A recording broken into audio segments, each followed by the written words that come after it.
हरे कृष्णा। सभी भक्तों का हार्दिक स्वागत है कृष्ण कथा अमृत कार्यक्रम में। 5 मिनट के लिए भगवान का कीर्तन करेंगे। जय राधे जय कृष्णा जय वृंदावन राधे जय कृष्णा जय वृंदावन जय राधे जय कृष्णा जय वृंदावन राधे जय कृष्णा जय वृंदावन श्री गोविंद गोपी नाथ मदन मोहन गोविंद गोपी नाथ मदन मोहन श्यामा कुंड राधा कुंड गिरि गोवर्धन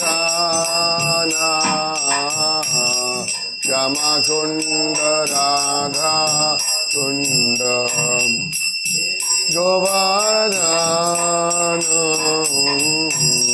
कालिंदी यमुना जय जय महावाना यमुना जय जय महावाना केशी घाट वंशी भट द्वादश कानना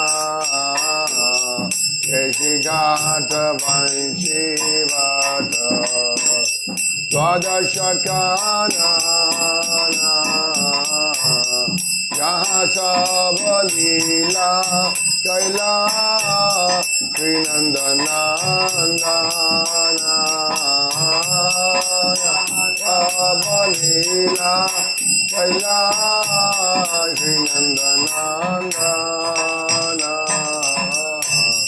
श्री नंद यशोदा जय जय गोपगण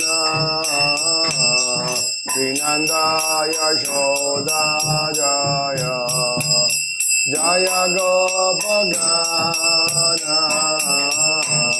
श्री दामादि जय जय धेनु वत्सगण श्री दामादि जय जय धेनु वत्सगण जय राधे जय कृष्णा जय वृंदावन जय राधे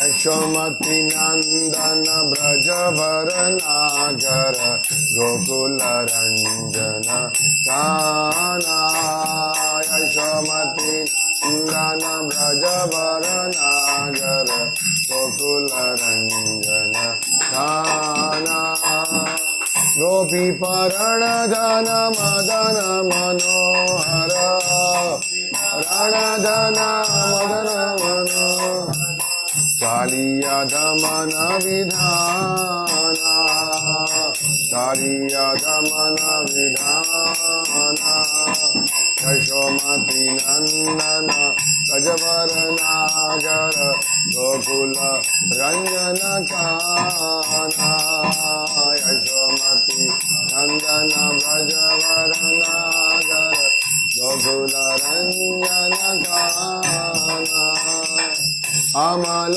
हरि नाम अभिलाषा हरि नाम अभिलाषा विपिन पुरंदर नवीन नगर वर विना पुरंदर नवीन वंशी वदान सुभाषा वंशी यशोमती नंदन ब्रज वरनागर गोकुल रंजन काना यशोमती नंदन ब्रज वरनागर गोकुल रंजन काना ब्रज जन पालन सुरकुल नाशना ब्रज जन ब्रज जन पालन सुरकुल नाशना पालन सुरकुल नाश नंद गोधन रखवाला नंद गोधन रखवाला गोविंद माधव नवनीत धर माधव नवनीत सुंदर नंद गोपाला सुंदर नंद गोपाला यशोमती नंदन ब्रजवर नागर गोकुल रंजन काना यशोमती नंदन ब्रजवर नागर गोकुल रंजन काना यमुना तटचर गोपी वशन हर तटचर गोपी वशन रास रसिक कृपा माया रास रसिक कृपा माया श्री राधा वल्लभ वृंदावन नटवर श्री राधा वल्लभ वृंदावन श्री राधा वल्लभ वृंदावन नटवर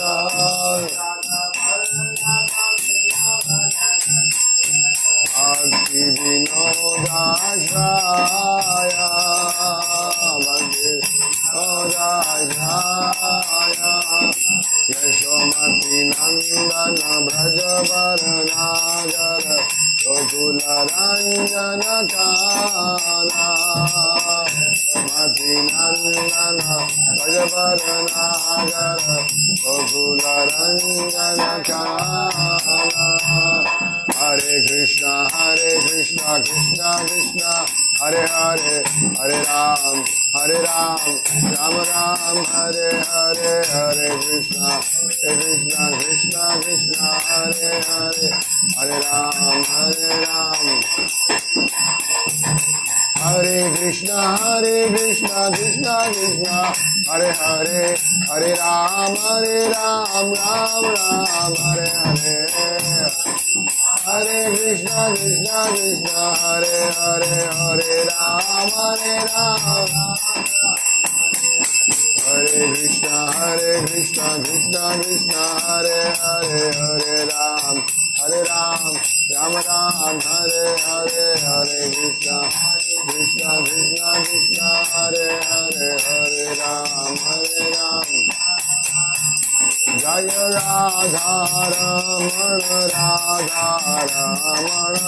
राधे राधा रमण रमण प्रभुपाद जय प्रभुपाद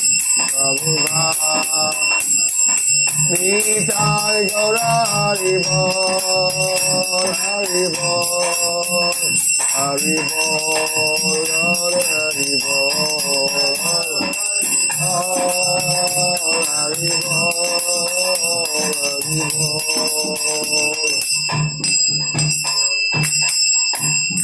श्री हरिनाम संकीर्तन की श्री श्री कृष्ण बलराम की श्रील प्रभुपाद की निताय गौर हरि प्रेमानंदे। ओम नमो भगवते वासुदेवाय ओम नमो भगवते वासुदेवाय ओम नमो भगवते वासुदेवाय। नारायणं नमस्कृत्यं नरं चैव नरोत्तमं देवीं सरस्वतीं व्यासं ततो जयमुदीरये। नष्टप्राय सुभद्रेषु नित्यं भागवत सेवया भगवती उत्तम श्लोके भक्तिर्भवति नैष्टकी। हे कृष्ण करुणा सिंधु दीन बंधु जगतपते गोपेश गोपिका कांत श्री राधा कांत नमस्तुते। तप्त कांचन गौरांगी राधे वृंदावनेश्वरी वृषभानुसुते देवीं प्रणमामि हरिप्रिये। कृष्णाय वासुदेवाय देवकी नंदनाय च नंदगोपकुमाराय गोविंदाय नमो नमः। श्री कृष्ण चैतन्य प्रभु नित्यानंद श्री अद्वैत गदाधर श्रीवासदि गौर भक्तवृंदा। हरे कृष्णा कृष्ण कृष्ण हरे हरे हरे राम राम राम हरे हरे। आराध्यो भगवान व्रजेश तनयाश तद्धाम वृंदावनम रम्य कश्चिदुपासना व्रजवधु वर्गेण च कल्पिता। श्रीमद्भागवतम प्रमाणममलं प्रेमापूर्तो महान् श्री चैतन्य महाप्रभु मतम इदं तत्रादना परा। हरे कृष्णा। सभी भक्तों का हार्दिक स्वागत है श्री कृष्ण कथामृत के कार्यक्रम में। श्रील प्रभुपाद जी की कृपा से हम भगवान की दिव्य लीलाओं को सुन रहे हैं।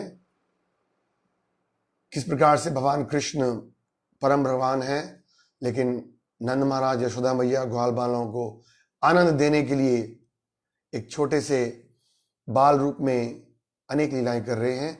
हमने भागवतम के 10वें स्कंद से 6ठे अध्याय से पढ़ना शुरू किया था। किस प्रकार कंस ने जब अनेक असुरों को भेजना शुरू किया तो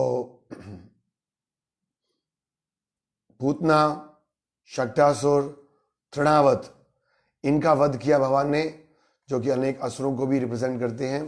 हम चर्चा कर रहे थे किस प्रकार भगवान अपनी लीलाओं के द्वारा भक्तों को आनंद देते हैं, असुरों का नाश करते हैं और साथ में हमारे हृदय में जो वो असुर रूपी अनर्थ हैं उनको दूर करके कृष्ण भक्ति पुनः स्थापित करते हैं। यमलार्जुन के रूप में जो 2 वृक्ष थे उनका भी उद्धार किया भगवान ने। और फिर सभी नंद महाराज के सखियों ने सोचा कि हमें यहाँ से जाना चाहिए और गोकुल छोड़कर वो वृंदावन में आते हैं। और फिर हमने सुना किस प्रकार से वृंदावन में भी वो बगासुर का वध करते हैं। फिर अघासुर का वध किया भगवान ने, जो कि एक अजगर के रूप में आया था। और हमने पिछली बार सुना था किस प्रकार से वो अजगर जब मृत्यु हुआ तो प्रायः असुरों को सायुज्य मुक्ति मिलती है, मतलब वो भगवान के शरीर में ब्रह्म ज्योति में लीन होते हैं। बट हम देखते हैं कि अजगर के रूप में जो अघासुर था उसको सारूप्य मुक्ति मिली। सारूप्य मुक्ति का मतलब है कि भगवान के धाम वैकुंठ में चतुर्भुज रूप में उनके समान रूप प्राप्त करना। तो वहां पर थोड़ा आश्चर्य प्रकट किया गया था और हमने सुना कि किस प्रकार से आचार्य लोग समझाते हैं, प्रभुपाद जी समझाते हैं तात्पर्य में, कि क्योंकि अघासुर के शरीर के अंदर जाके स्वयं भगवान कृष्ण और उनके ग्वाल बालों ने आनंद की अनुभूति की थी। उनके लिए वो एक क्रीड़ा स्थल बन गया था। तो चाहे कुछ समय के लिए ही सही अघासुर के शरीर के रूप में भगवान कृष्ण और उनके ग्वाल बालों की सेवा हो गई थी। इसलिए शास्त्र कहता है जो भी भगवान की सेवा जाने अनजाने में करता है उसको भगवान विशेष कृपा करते हैं। तो अघासुर की सारूप्य मुक्ति प्राप्त होती है। तो वहाँ पर वो कहते हैं कि किस प्रकार से पापी व्यक्ति भी अगर भगवान की सेवा करता है तो उनका कल्याण होता है। तो फिर उन लोगों का क्या कहा जाए जिनके हृदय में भगवान अवतार लेकर प्रविष्ट होते हैं, या जो सदैव भगवान कृष्ण के चरण कमलों का चिंतन करते रहते हैं, जो कि सारे जीवों के आनंद का स्रोत है। तो इस तरह से जो भगवान के भक्त हैं उनको तो निश्चित रूप से भगवान की कृपा मिलने वाली है। हम आगे से पढ़ना शुरू कर रहे हैं। श्लोक संख्या 40 पे हमने खत्म किया था, 12वें अध्याय को थोड़ा से श्लोक रह गए थे। शुद्ध गोस्वामी ने कहा, हे संतों, श्री कृष्ण की बाल लीलाएं की लीलाएं अद्भुत हैं। महाराज परीक्षित अपनी माता के घर में उन्हें बचाने वाले कृष्ण की उन लीलाओं के विषय में सुनकर विस्मित हो गए, बड़े आश्चर्यचकित हो गए। और उन्हें सुखदेव गोस्वामी से फिर कहा कि वो उन लीलाओं को और सुनाएं। महाराज परीक्षित ने पूछा, प्रश्न बड़ा महत्वपूर्ण है, ध्यान सुनिएगा। वो कहते हैं कि हे मुनि, भूतकाल में घटित इन घटनाओं को वर्तमान में घटित होते क्यों वर्णन किया जा रहा है। अगर आपको ध्यान हो, श्लोक संख्या 37 में हमने सुना था कि अघासुर का वध करने के बाद जब भगवान पहुंचे तो 1 साल निकल गया था। हमने चर्चा किया था कि रोज भगवान किसी न किसी असुर का वध करते अपने सांगियों के संग, और रात को शाम को जब वो घर पहुंचते तो सारे गोप कुमार जो थे, ग्वाल बाल, वो वृंदावन वासियों के भगवान की कथाएं सुनाते थे कि आज भगवान ने ये किया, आज भगवान ने ये किया। तो श्लोक संख्या 37 में हमने सुना था कि अपने साथियों को मृत्यु से बचाने और अजगर रूप अगासुर को मोक्ष देने की घटना जब घटी थी जब भगवान 5 वर्ष के थे, मतलब कौमार अवस्था में थे। लेकिन इसका उद्घाटन व्रजभूमि में 1 वर्ष के बाद हुआ, मानो ये उसी दिन घटित हो। तो जिस दिन घटी थी उस दिन क्या था? बलराम जी का जन्मदिन था। हमने सुना था कि बलराम जी नहीं गए थे क्योंकि भगवान की विशेष आयोजन था कि अगर बलराम जी जाएंगे तो फिर वो अगासुर के घर मुंह में प्रवेश नहीं करेंगे और वो अगासुर का वध नहीं कर पाएंगे। तो इसलिए भगवान बलराम जी साथ में नहीं गए थे। तो आज सुखदेव गोस्वामी उस बात को स्मरण कर रहे हैं। सॉरी, परीक्षित महाराज। देखिए, बड़ी महत्वपूर्ण बात है। परीक्षित महाराज बड़े ध्यान से कथा सुन रहे थे। कई बार 1-1.5 घंटे का प्रवचन होता है और उसके बाद हमसे बोला जाता है कि ठीक है, आप बताइए इस 1-1.5 घंटे के प्रवचन में आपने सार रूप में क्या समझा है, 2 पॉइंट्स के अंदर समझाइए, कुछ लिख के भेजिए। तो हमारे को बड़ा मुश्किल होता है। बट यहाँ पर एक एक बात को ध्यान से परीक्षित महाराज सुन रहे हैं। पूरी कथा सुना दी और उसके बाद जब सुखदेव गोस्वामी ने कहा कि बच्चों ने ये बात जाकर 1 साल बाद बताई, तो परीक्षित महाराज पूछ रहे हैं कि भूतकाल में घटित घटनाओं को वर्तमान में क्यों वर्णन किया जा रहा है? भगवान कृष्ण ने अघासुर को मारने का कार्य तो अपनी कौमार अवस्था में किया था, तो फिर बालकों ने उनकी पौगंड अवस्था में इस घटना को क्यों बताया? बताएं, असली में वो कह रहे हैं उनकी पौगंड अवस्था में इस घटना को अभी घटित क्यों बतलाया? तो ग्वाल वालों ने तो अपने हिसाब से उसी दिन बताया, लेकिन तब तक 1 साल निकल गया था। ये समझने वाली बात है। भगवान ने जिस दिन लीला की कौमार अवस्था में थे, 5 साल से कम में थे, और पौगंड अवस्था 6 साल के हो गए थे जब ये लीला का वर्णन किया गया। बच्चों को लगा ये लीला सुबेरे हुई है, लेकिन हम चर्चा करेंगे तो सुखदेव गोस्वामी से प्रश्न पूछते हैं और क्या कहते हैं, हे मेरे गुरु, कृपा करके बतलाएं कि कैसे हुआ। मैं ये जानने के लिए परम उत्सुक हूं। मैं सोचता हूं कि कृष्ण की अन्य माया के अतिरिक्त और कुछ नहीं है। आगे वो बड़ा सुंदर श्लोक कहते हैं, हे मेरे गुरु, आध्यात्मिक गुरु, यदि हम क्षत्रियों में निम्नतम हैं, जबकि परीक्षित महाराज तो महान क्षत्रिय थे। हमने सुना है भागवतम के पहले स्कंद में कैसे जैसे ही कलयुग ने प्रवेश किया तो एक क्षत्रिय होने के नाते, एक राजा होने के नाते तत्काल उन्होंने कली को दंड देने के लिए स्वयं तलवार निकाल लिया। प्राय प्रभाव लिखते, राजा का मतलब क्या है, यदि कोई गलत कार्य करता है तो उसको दंड देना चाहिए, तो क्षत्रिय कर्तव्य है। लेकिन परीक्षित महाराज विनम्रता से कह रहे हैं कि हम तो क्षत्रियों में निम्नतम हैं, फिर भी हमारा अहोभाग्य है कि हम लाभान्वित हुए हैं, क्योंकि हम आपसे भगवान के अमृतमय पवित्र कार्यकलापों का निरंतर श्रवण करते रहने का अवसर प्राप्त हो रहा है। पुण्य कृष्ण कथामृतम तव कथामृतम तप्त जीवनम। गोपियां भी कह रही कथामृतम, जो कृष्ण की कथा अमृत है वो अमृतमय है और पुण्य है। परीक्षित महाराज 2 बातें कह रहे हैं, एक तो हमारा सौभाग्य है कि हमें ये कथाओं को सुनने का अवसर मिल रहा है, और दूसरी तरफ वो अपना आभार प्रकट कर रहे हैं कि आपसे, आपके मुख से हमें भगवान की अमृतमय लीलाओं का निरंतर श्रवण करने का अवसर प्राप्त हो रहा है। ये एक बहुत बड़ी योग्यता है शिष्य की। आगे हम और सुनेंगे श्लोकों में। प्रभुपाद लिखते हैं कि जब शिष्य उत्सुकता के साथ अपने गुरु के समक्ष इन लीलाओं को सुनने की इच्छा प्रकट करता है और उसके बदले में वो अपना आभार प्रकट करता है, तो गुरु उनको ये दिव्य ज्ञान देते हैं। सुद गोस्वामी कहते हैं, हे शौनक आदि ऋषियों, जब महाराज परीक्षित ने सुखदेव गोस्वामी इस तरह से पूछा, जब परीक्षित महाराज ने सुखदेव गोस्वामी से पूछा तो सुखदेव गोस्वामी के अंतकरण में कृष्ण लीलाओं का स्मरण करते हुए अपनी इंद्रियों के कार्यों से उनका बाहरी संपर्क टूट गया। He was stunned, absorbed in Krishna's pastimes. देखिए, केवल 16 साल के पुत्र के रूप में थे सुखदेव गोस्वामी, लेकिन व्यास देव जी से उन्होंने कृष्ण की लीलाओं को सुना था और आत्मसात किया था। तो कुछ कुछ लीला करके बता रहे थे परीक्षित महाराज को, लेकिन जब उन्होंने देखा कि परीक्षित महाराज को लीलाओं को सुनने का और उत्सुक है, तो बड़े प्रसन्न हुए और एकदम से वो भाव विभोर हो गए। बड़ी मुश्किल से उन्होंने अपनी बाहरी चेतना को वापस लाए और फिर वे कृष्ण कथा के विषय में महाराज परीक्षित से बातें करने लगे। दोनों योग्य व्यक्ति हैं। सुनने वाला व्यक्ति परीक्षित महाराज पूर्ण रूप से कृष्ण कथाओं को सुनने में आनंद ले रहे हैं, और शुकदेव गोस्वामी जो वक्ता हैं वो भी कृष्ण कथाओं को वर्णन करने में, चर्चा करने में, गायन करने में आनंद ले रहे हैं। अध्याय 13 शुरू कर रहे हैं। बड़ा ही महत्वपूर्ण अध्याय है 13वां और 14वां अध्याय। भगवान की बड़ी प्रसिद्ध ब्रह्म विहोम लीला है, कई सारे संदेश हैं इसके अंदर, तो बड़े ध्यान से सुनिएगा इसको। अध्याय 13 का श्लोक संख्या पहला है। शुकदेव गोस्वामी कहते हैं, हे भक्त शिरोमणि, देखिए यहां पर क्या कह रहे हैं, साधु पृष्ठम महाभागा त्वया भगवत उत्तमा। 3 शब्द लगा रहे हैं परीक्षित महाराज के लिए। शुकदेव गोस्वामी महाजन हैं, उन 12 लोगों में से हैं जो भगवान के ज्ञान को पूर्ण रूप से जानते हैं, और परीक्षित महाराज एक क्षत्रिय हैं, लेकिन महाजन होते हुए भी वो परीक्षित महाराज का गुणगान कर रहे हैं, कह रहे साधु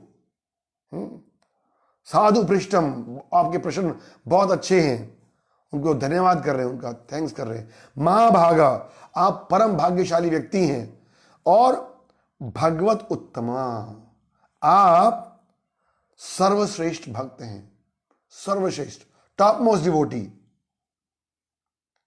क्या योग्यता थी कि शुकदेव गोस्वामी परीक्षित महाराज को सर्वश्रेष्ठ भक्त बोल रहे हैं, महाभागवत बोल रहे हैं, साधु पृष्ठम करके संबोधित कर रहे हैं। कहते हैं क्योंकि तुमने बहुत ही सुंदर प्रश्न किया है। प्रभुपाद लिखते हैं कि कथा सुनने का मतलब है कि आपके अंदर भगवान और उनकी भक्ति के प्रति जिज्ञासा उत्पन्न होनी चाहिए।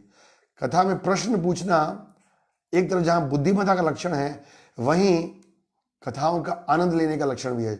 जो व्यक्ति कथा में आनंद लेगा, ध्यान से सुनेगा, उसके हृदय में, जैसे परीक्षित महाराज के हृदय में और जिज्ञासा उत्पन्न हो रही है, तो जिज्ञासा उत्पन्न होगी। वो कहते हैं आपने जो प्रश्न किया बड़ा सुंदर है। क्यों? क्योंकि भगवान की लीलाओं को निरंतर सुनने पर भी तुम उनके कार्यों को नित्य नूतन रूप से अनुभव कर रहे हो। Very very important. ये भागवत की कथा कब से चल रही है? शुकदेव गोस्वामी और परीक्षित महाराज का संवाद ऐसे तो 5000 साल पहले है, उससे पहले भी भगवान की लीलाएं चल रही हैं। तो इसका मतलब ये तो है नहीं कि आज हम भागवत कथा सुन रहे हैं।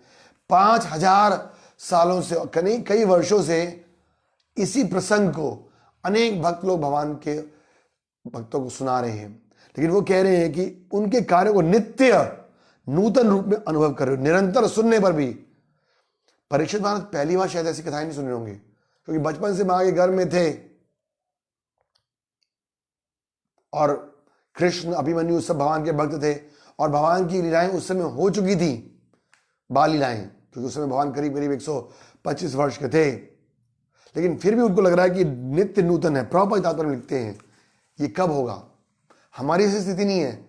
हम बोले हमने तो कृष्णा सुन चुके हैं, कितनी बार सुन चुके हैं कि भगवान ने आगासुर को मारा, बकासुर को मारा, पूतना को मारा, माखन चोरी किया, अभी हमें बस पता है इसके बारे में। लेकिन प्रभुपाद क्या कहते हैं, वेरी इंपॉर्टेंट बात, कृष्ण भावनामृत में प्रौढ़ हुए बिना भगवान की लीलाओं का निरंतर श्रवण कर पाना कठिन है। निरंतर कृष्ण का नाम लेना, निरंतर कृष्ण की कथा को सुनना तभी संभव है जब हम कृष्ण भावना में प्रौढ़ हो जाएंगे, मैच्योर हो जाएंगे। मुहरो रसिको भुवि भाव का, जब हम बड़े उन्नत हो जाएंगे भक्त में, हम जब सर्वश्रेष्ठ भक्तों की श्रेणी में आएंगे, तब हम कृष्ण कथा और कृष्ण नाम को निरंतर सुनने में आनंद प्राप्त करेंगे। नित्य नव नव नवायमाना, वो कह रहे नित्य। यद्यपि अग्रगण्य भक्त भगवान के विषय में वर्षों तक निरंतर श्रवण करते रहते हैं, फिर भी उनको ये कथाएं नित्य नूतन नहीं लगती हैं। ब्रह्मा जी क्या कह रहे हैं? आद्यम पुराण पुरुषम नव यौवनम चा। भगवान सबसे पुराने व्यक्ति हैं, पुराण पुरुषम, लेकिन नव यौवनम चा, लेकिन जो उनका रूप है, उनका जो मधुरता है, नाम है, वो बिल्कुल यौवन, नव यौवनम, बिल्कुल नया नए यौवन की तरह है। तो इसलिए भगवान की कथाओं सुनने के लिए हमें अपने हृदय को पूर्ण रूप से शुद्ध करना पड़ेगा, तब हमें इसमें रस आएगा, और नहीं तो हम इसमें बोर हो जाएंगे। हम कई बार चर्चा करते हैं ना, 16 माला जप करना मिनिमम क्वालिफिकेशन है। असली में 16 माला जप करके हम अपने आप को नाम जप श्रवण कीर्तन के लिए योग्य बनाते हैं। और कई बार जब भक्त लोग पूछते थे तो प्रभुपाद जी कहते हैं कि हरे कृष्ण मंत्र का जप 17वीं माला से शुरू होता है। इसी बार भगवान की कथा कई बार नियम से ठीक है, हम सुबह शाम एक घंटा सुनते हैं, बट अगर कोई नित्य भागवत सेवा कर पाए उसका मतलब उसका कथा में रुचि है। तो जब करने का रिजल्ट है और जब करने की इच्छा होना, भागवत कथा सुनने का रिजल्ट है और भगवान की कथाएं सुनने में आतुर होना। अगले श्लोक में फिर कहते हैं, जीवन सार को स्वीकार करने वाले परमहंस भक्त है। बड़ा सुंदर बात, सार भृताम सताम अयम सार भृताम निसर्गो। सुखदेव गोस्वामी परीक्षित महाराज का गुणगान करते हुए थक नहीं रहे हो, सताम, आप भगवान के सर्वश्रेष्ठ भक्त हैं। और क्यों सर्वश्रेष्ठ हैं? सार भृताम, क्योंकि जीवन के सार को आपने समझ लिया है। परमहंस भक्त हैं, उनका लक्षण क्या होता है? निसर्ग मतलब उनके लक्षण क्या है? यद अर्थवाणी श्रुति चेत सामापी, जो अपने अंतकरण में कृष्ण के प्रति अनुरक्त रहते हैं और कृष्ण ही उनके जीवन का लक्ष्य होते हैं। प्रतिक्षण कृष्ण की चर्चा करना उनका स्वभाव होता है। मानो ये कथाएं नित्य नूतन है। सुखदेव गोस्वामी बोल रहे हैं, जो स्पीकर है, क्योंकि वो भी ये कथा कर रहे हैं तो उनको भी नया नया आनंद आ रहा है। ऐसा नहीं कि मैंने एक बार ये सब्जेक्ट पढ़ा दिया है, चलो बस अब नेक्स्ट। नो, एक ही कथा को सुनाने के बाद भी उनको नित्य नया आनंद आ रहा है। तो कह रहे जो परमहंस भक्त हैं, जो सार भृतम, जो जीवन के सार को जानते हैं। तो जीवन का सार क्या है? धर्म स्वानिष्ठता पुंसाम विश्वक्सेनु कथा सुया। ये है, अपने धर्म का पालन करते हुए जीवन का लक्ष्य क्या है? विश्वक्सेनु कथा सुया, भगवान कृष्ण की कथाओं को सुन। वासुदेवे कथा रुचि। नहीं हुआ ऐसे तो धर्म स्वानिष्ठता पुंसाम विश्वक्सेनु कथा सुया नोत्पाद ये श्रमैव केवलम। तो फिर हम जीवन के सार को नहीं समझ पाए। तो जीवन का सार है कृष्ण कथा में आनंद लेना। तो अभी पहले हमें कृष्ण कथा को सुनना है। कृष्ण कथा को सुनेंगे, हमारा हृदय का अज्ञान और अमंगल दूर होगा और फिर इसी कथा में भी आनंद आएगा। अभी प्रारंभ में कथा में आनंद नहीं आ रहा है। जैसे प्रभुपाद जी कहते हैं ना, ये जो कथा है, कीर्तन है, ये औषधि के रूप में है। एक होता है दवाई और एक होता है औषधि। दवाई केवल रोग ठीक करती है हमारा, बट औषधि क्या करती है? रोग भी ठीक करती है और फिर उस शरीर को मेंटेन करने के लिए वो शक्ति प्रदान करती है। तो भगवान का कथा कीर्तन जहां हमारे भवरोग को, अनर्थों को दूर करता है, वहीं हमारे आध्यात्मिक जीवन का पोषण करता है। जीवन का सार यही है। अगर कोई व्यक्ति कथा कीर्तन नहीं सुन रहा है रोज, तो वो जीते जी भी मरा हुआ है, शास्त्र कहता है। इसलिए कृष्ण ही उनके जीवन का लक्ष्य है, कृष्ण की चर्चा करना ही उनका स्वभाव है। मानो ये कथाएं नित्य नूतन हैं, वे इन कथाओं के प्रति उसी तरह अनुरक्त रहते हैं। सुखदेव गोस्वामी उदाहरण दे रहे हैं कि जो भक्त लोग हैं वह भगवान की कथाओं को सुनने में उनकी कितनी आसक्ति होती है। जैसे कि भौतिकवादी लोग स्त्रियों और विषय वासना की कथाओं में रुचि लेते हैं। सारे मैगजीन्स, टीवी सीरियल्स हैं, आर्टिकल्स, सिनेमा, जितने भी हैं उसमें दो ही चीजें हैं, स्त्री और काम वासना। तो स्त्री और विषय वासनाओं के चर्चा में सुनने के लिए लोग इतने मस्त हैं, नहीं? सारा दिन रात बैठे रहते हैं। तो जिस तरह से भौतिकवादी लोगों की आसक्ति भौतिक विषयों को सुनने में है, उसी तरह से भक्तों की रुचि भगवान की कथा सुनने में होती है। वो कभी थकते नहीं हैं। प्रभुपाद जी कहते हैं हमें कभी कभी भौतिक संसार के लोगों से भी सीखना चाहिए। कभी जब आप जाते हो, जो नॉन डिवोटीज हैं उनके पास जाते हो, हम बोलते हैं आधा घंटा जप कीजिए, 15 मिनट जप कीजिए, भगवान की कथा सुनिए। बोलते हैं हमारे पास समय नहीं है। तो शास्त्र कहते हैं इसी तरह भक्तों को भी होना चाहिए। जब कोई अभक्त और आए भक्त के पास कि आओ चलो थोड़ा घूम के आते हैं, बहुत दिन हो गया कथा कीर्तन करते करते, थोड़ा ब्रेक लेते हैं, कहते हैं नहीं मेरे पास समय नहीं है, क्योंकि वो अनुरक्त है, उसमें आसक्त है। तो एग्जाम्पल दे रहे हैं। एक जगह और एग्जाम्पल दिया ना, जैसे एक जवान स्त्री और पुरुष मिलने में आनंद अनुभव करते हैं, वेट करते रहते हैं कब मिलेंगे हम, जो आपस में प्रेम करते हैं। इसी प्रकार जो भक्त है वो इंतजार करते रहते हैं, जो परमहंस भक्त हैं। हमारे जैसे भक्त तो इंतजार करते रहते कब खत्म हो गया था। प्रभुपाद जी एक स्टोरी सुनाते हैं। एक बार एक कथाकार था, वो कथा कर रहे थे, बड़े भाव से कथा कर रहे थे। शुरू में कुछ लोग आते, आधा घंटा 1 घंटा सुनते चले जाते, लेकिन वो तो कथा में इतना मग्न हो जाते स्वामी जी कि कथा करते रहते, रात हो जाती कई बार, और सुबह ही उनकी चेतना बाहर आती। तो एक दिन क्या हुआ, रोज आते लोग सुन के चले जाते, लेकिन वो अपनी कथा करते रहते।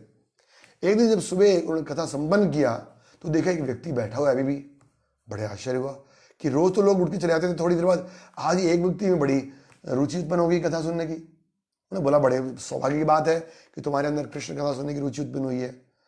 उसने बोला स्वामी जी कथा सुनने मेरी कोई रुचि ज़्यादा उत्पन्न नहीं हुई है। तो उसने बोला फिर आप इतनी तक बैठे क्यों? बोला जिस कंबल के ऊपर आप बैठे ना वो मेरा कंबल है, मैं तो वेट कर रहा हूँ कब आप उठोगे और कब मैं अपना कंबल लेकर जाऊंगा। तो हमारा स्थिति ये है, लेकिन जो शुद्ध भक्त हैं वो इंतजार करते रहते हैं कि कब कथा कीर्तन हो और कब उसमें सुनेंगे। सुखदेव गोस्वामी कह रहे हैं, एक और श्लोक कह रहे हैं, वो कह रहे हैं हे राजन मेरी बात ध्यान पूर्वक सुनो। ये पहले 3 श्लोक हैं, इसलिए में कृष्ण कथा की महिमा और शिष्य की योग्यता के बारे में चर्चा कर रहे हैं। अब देखो, इंजीनियरिंग कॉलेज में एडमिशन लेना हो, मेडिकल कॉलेज में एडमिशन लेना हो, आईआईटी में एडमिशन लेना हो, आईएएस ऑफिसर बनने के लिए एडमिशन लेना हो, एडमिशन प्रोसेस ज़्यादा टफ होता है। एक बार आपने अगर आईआईटी क्लियर कर लिया, नीट क्लियर कर लिया है मेडिकल एग्जाम के लिए, या जो सिविल सर्विसेज के एंट्रेंस एग्जाम है वो क्लियर कर लिया, उसके बाद तो स्वाभाविक रूप से आप इंजीनियर, डॉक्टर और आईएएस ऑफिसर बन जाओगे। तो इसी प्रकार से एक बार जब हमें कृष्ण कथा का श्रवण करने की महिमा के बारे में पता चलेगा और उसकी योग्यता के बारे में पता चलेगा, तब फिर स्वाभाविक से हमारे अंदर कृष्ण कथा सुनने की रुचि उत्पन्न होगी।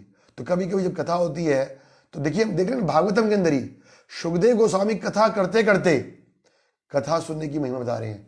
परीक्षित महाराज कथा सुनते सुनते कथा सुनने की महिमा बता रहे हैं।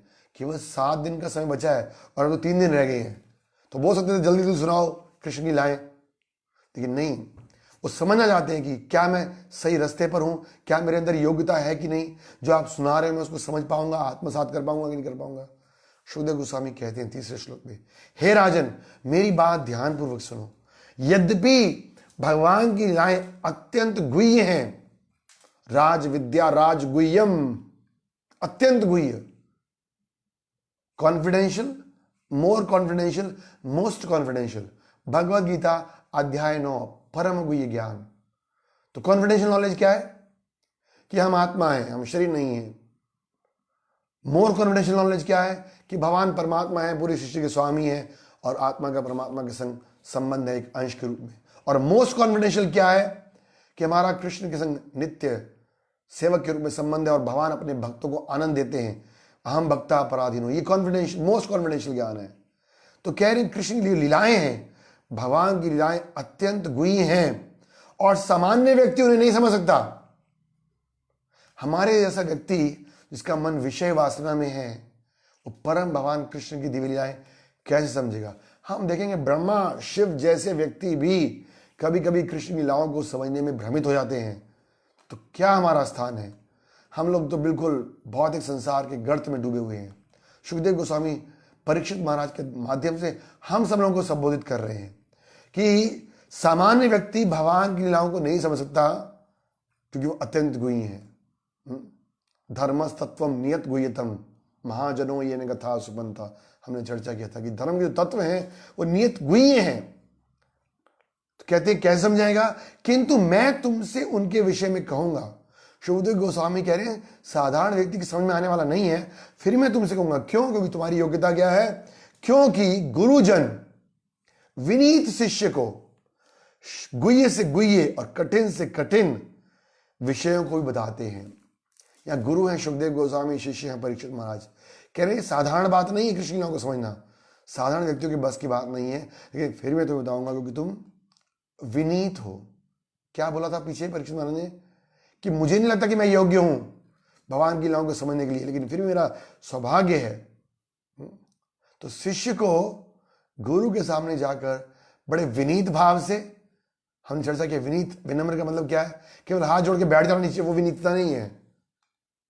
असली विनीतता क्या है कि ये स्वीकार करना कि मैं एक नंबर का मूर्ख हूं, मुझे कुछ आता जाता नहीं है, ना मेरे अंदर कोई योग्यता है, आप अपनी कृपा से मुझे कृष्ण भक्ति ज्ञान दीजिए। महाप्रभु स्वयं आदर्श स्थापित कर रहे हैं। गुरु मेरा मूर्ख जानी कोरिलो शासन।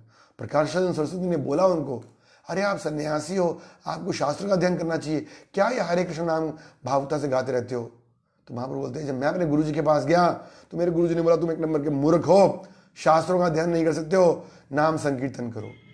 तो यहां पर सुखदेव गोस्वामी कह रहे तुम विनीत शिष्य, भगवान गीता में भी कह रहे हैं, तद विधि प्रणिपातेन परिप्रश्नेन सेवया उपदेक्षते ज्ञानम ज्ञानिस्तत्व दर्शन।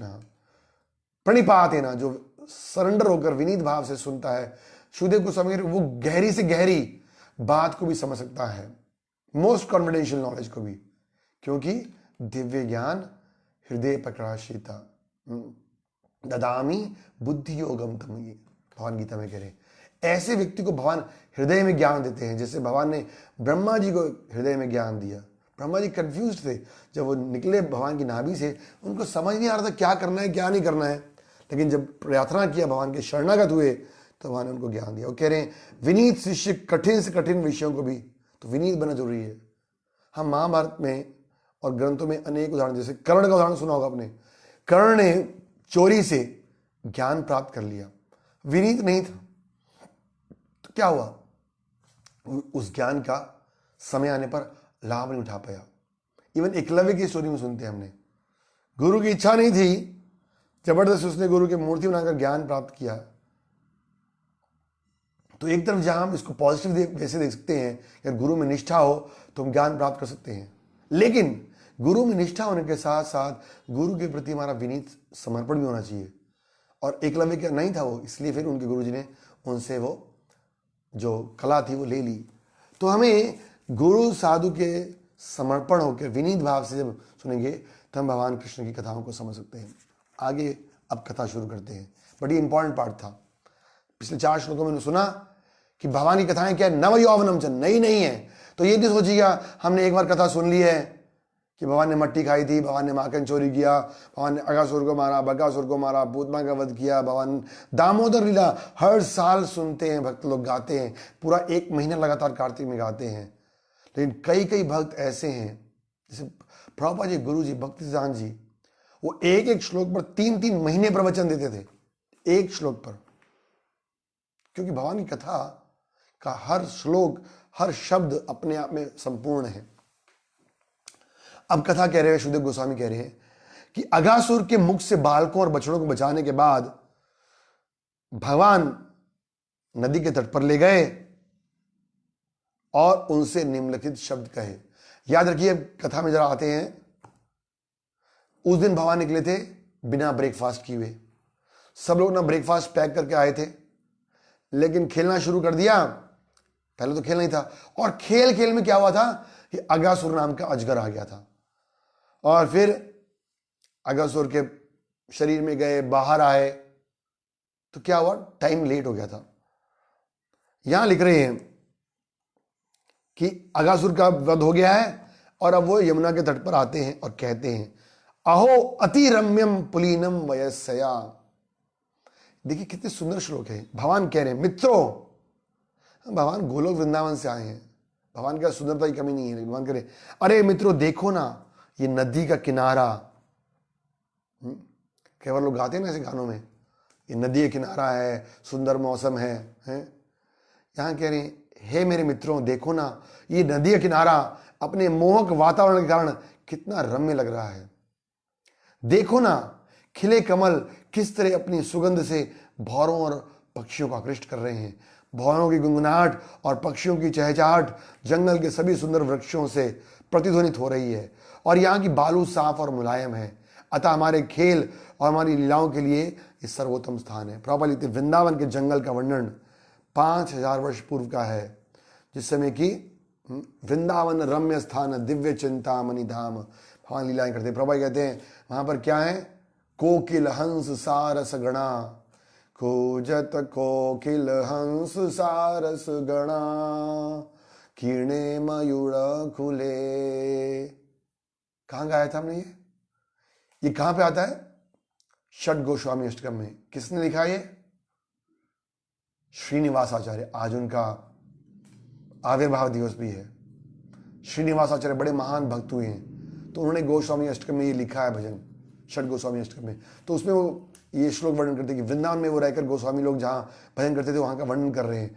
कूजत कोकिल हंस सारस गणा, कीर्णे मयूर उकले। सुंदर सुंदर पशु हैं, पक्षी हैं, चहचाट हैं, सुंदर फूल खिले हुए हैं वहां पर।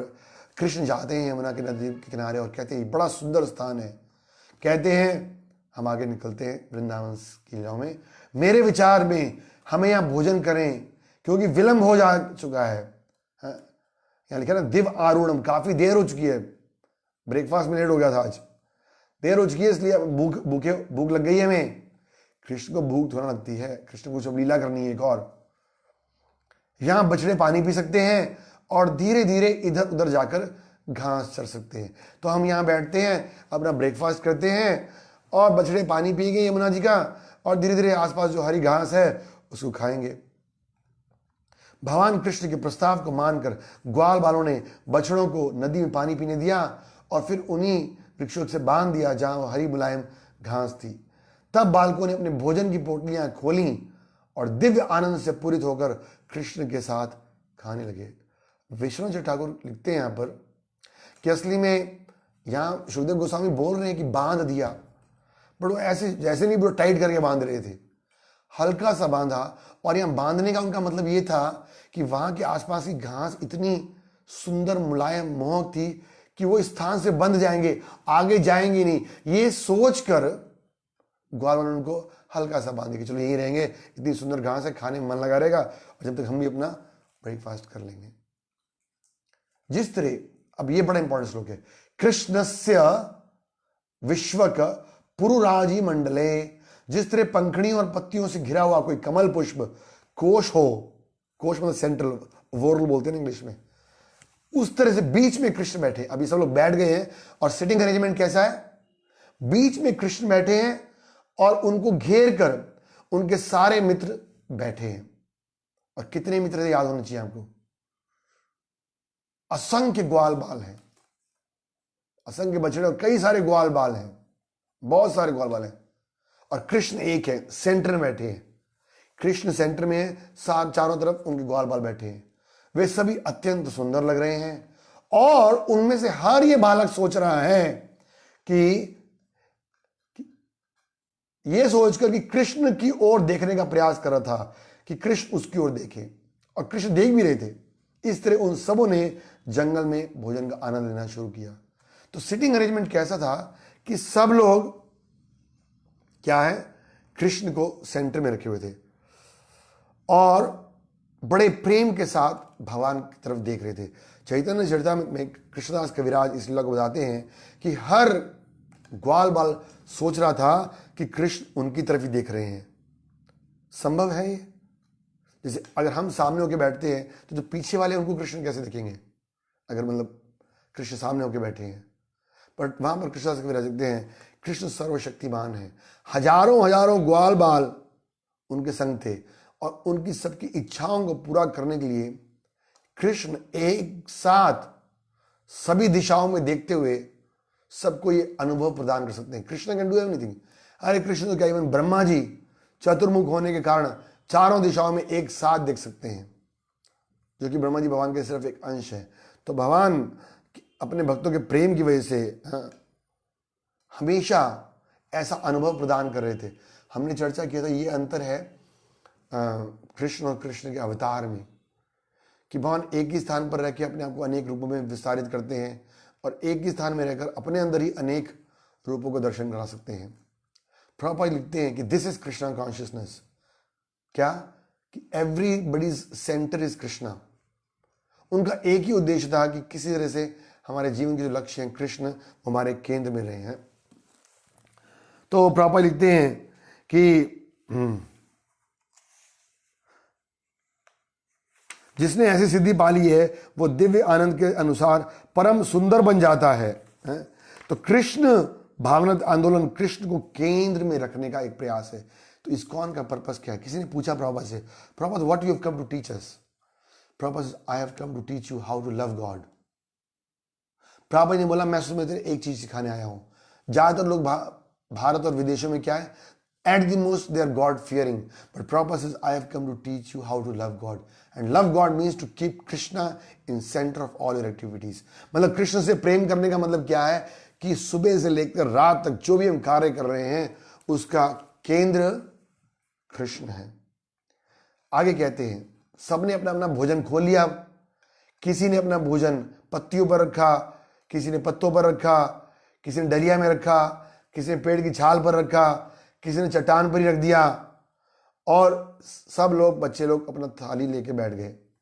अपने अपने घर से लाए भोजन की किस्मों के भिन्न भिन्न स्वादों को वो एक दूसरे को बतलाते हुए सारे ग्वाल वालों ने कृष्ण के संग भोजन किया। बोले थे मेरी माँ ने ये भेजा है, मेरी माँ ने ये भेजा है, देखो कितना टेस्टी है। कभी कभी वो खुद खा लेते फिर कृष्ण को देते, कभी कभी उनकी इच्छा होती कृष्ण पहले खाएं।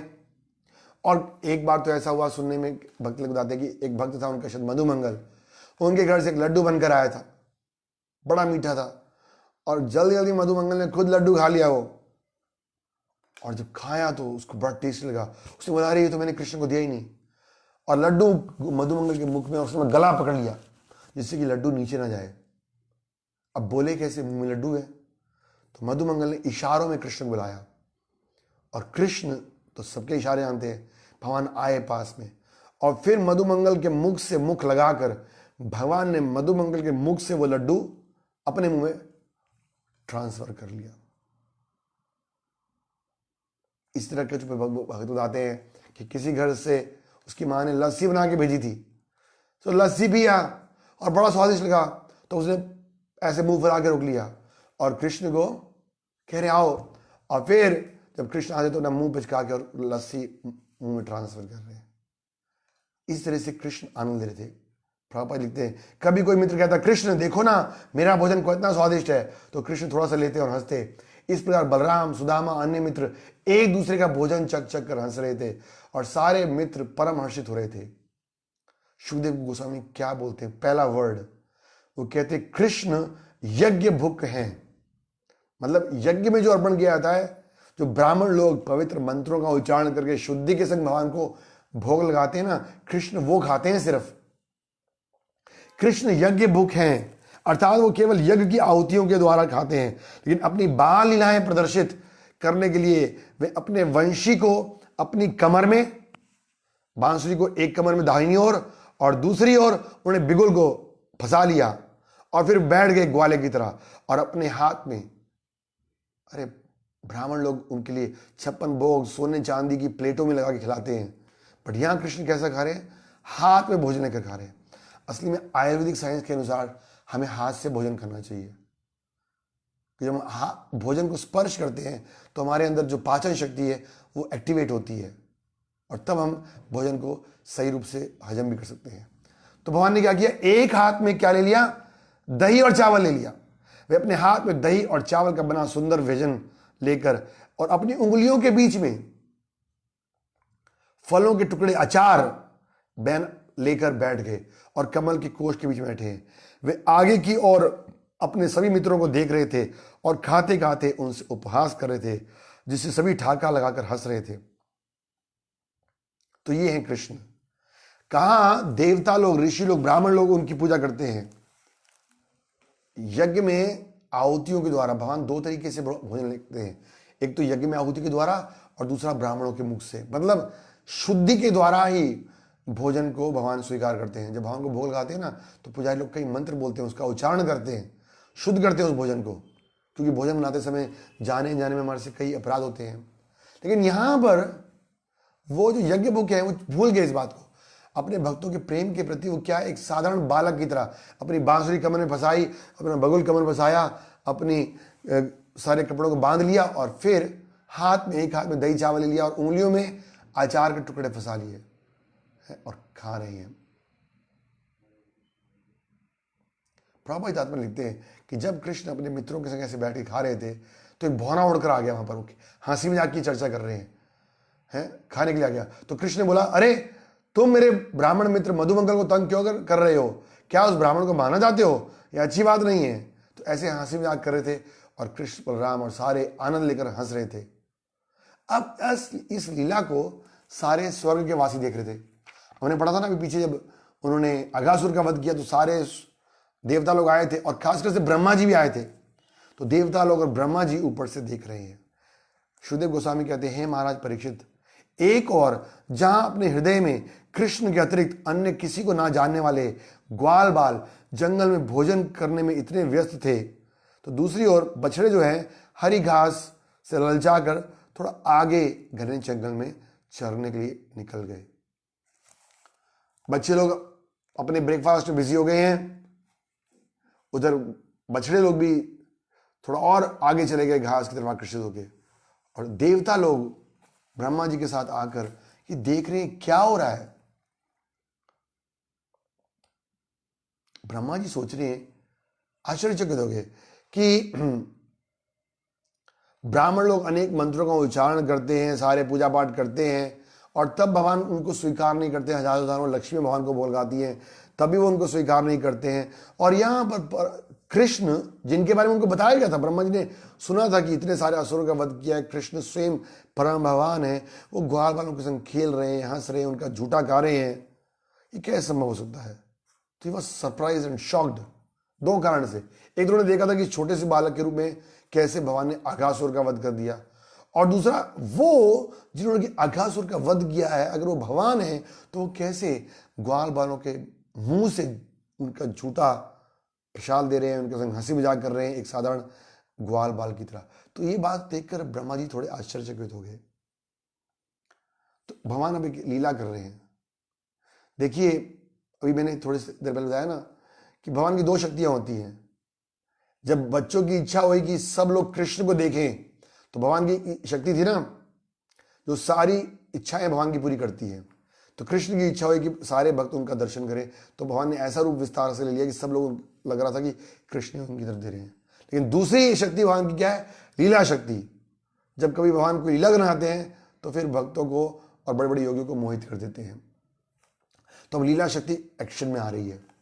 क्या हुआ? लीला शक्ति ने पहला काम क्या किया कि बछड़ों को थोड़ा आगे भेज दिया, और जब ग्वाल बाल थोड़ा देखे कि अरे गाय बछड़े नहीं है, थोड़े चिंतित हो गए कि अरे कहां बछड़े चले गए, कहां बछड़े चले गए। शुकदेव गोस्वामी लिखते हैं, जब कृष्ण देखा कि उनके ग्वाल बाल मित्र डरे हुए हैं, उनको डर क्यों लगा कि अगर बछड़े के आगे चले गए, खो गए, तो हमारी माताएं हमें डांटेगी। तो भय से भीषण, भय के भी भीषण नियंता, मतलब भय को भी भयभीत करने वाले भगवान ने उनके भय को दूर करने के लिए, समझ आ रही है बात, भय को भी भयभीत करने वाले भगवान श्री कृष्ण ने अपने भक्तों के भय को दूर करने के लिए उनसे कहा, मेरे प्रिय मित्रों, तुम खाना मत बंद करो, मैं स्वयं जाकर तुम्हारे बछड़ों को उसी स्थान से वापस ला देता हूं। प्रभुपाद लिख रहे हैं, भयम द्वितीयाभिनिवेशयत् स्वाद। ये भय, सब कहते हैं भय है ना, किस लिए है? कृष्ण भक्ति के अभाव के कारण होता है।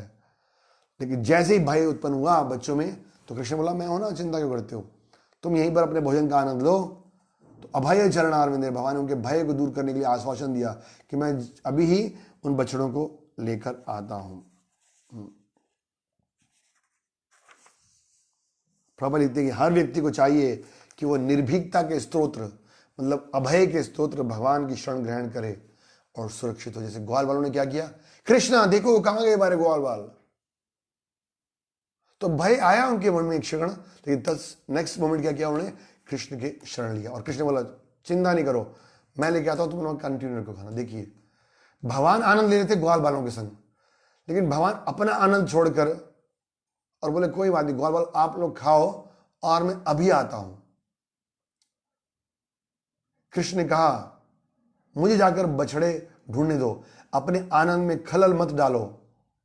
फिर हाथ में दही और चावल लिए, क्योंकि हाथ में दही चावल था ही, हाथ में दही चावल लिए। ये दिखा रहे किस तरह से भगवान कृष्ण बड़े ईगर थे कि मैं अभी जाता हूं, ये नहीं कि खा लूँ, हाथ धोऊं, फिर जाऊंगा, तो इतने में तो बच्चों का भय और बढ़ जाएगा। बोला बस मैं ऐसे ही चला जा रहा हूँ एज इट इज। तो हाथ में दही और चावल लिए सुखदेव गोस्वामी वर्णन करते हैं। अंदाजा लगाइए, सुखदेव गोस्वामी ने ये कथा व्यास जी से जरूर सुनी होगी, ब्रह्म विमोहन किला, बट कैसे एक एक बारीकियों को चर्चा कर रहे हैं कि एक हाथ में दही चावल है, उंगलियों के बीच में अचार फंसाया हुआ है, और फिर कृष्ण वैसे जा रहे हैं। क्योंकि जो शुद्ध भक्त हैं, परमहंस भक्त हैं, वो कृष्ण की एक एक लीला के गुण में बड़ा ध्यान से मंग लेते हैं, उसमें आनंद लेते हैं। ये नहीं ठीक है एक के बाद एक श्लोक, चलो चलो next next next. No, he was relishing in narrating the pastimes of Krishna. Sukhdev Goswami रसिको मोहिरो रसिको भुवि भाव का तथा परमहंसा नाम मुनि नाम अमलात्मा नाम।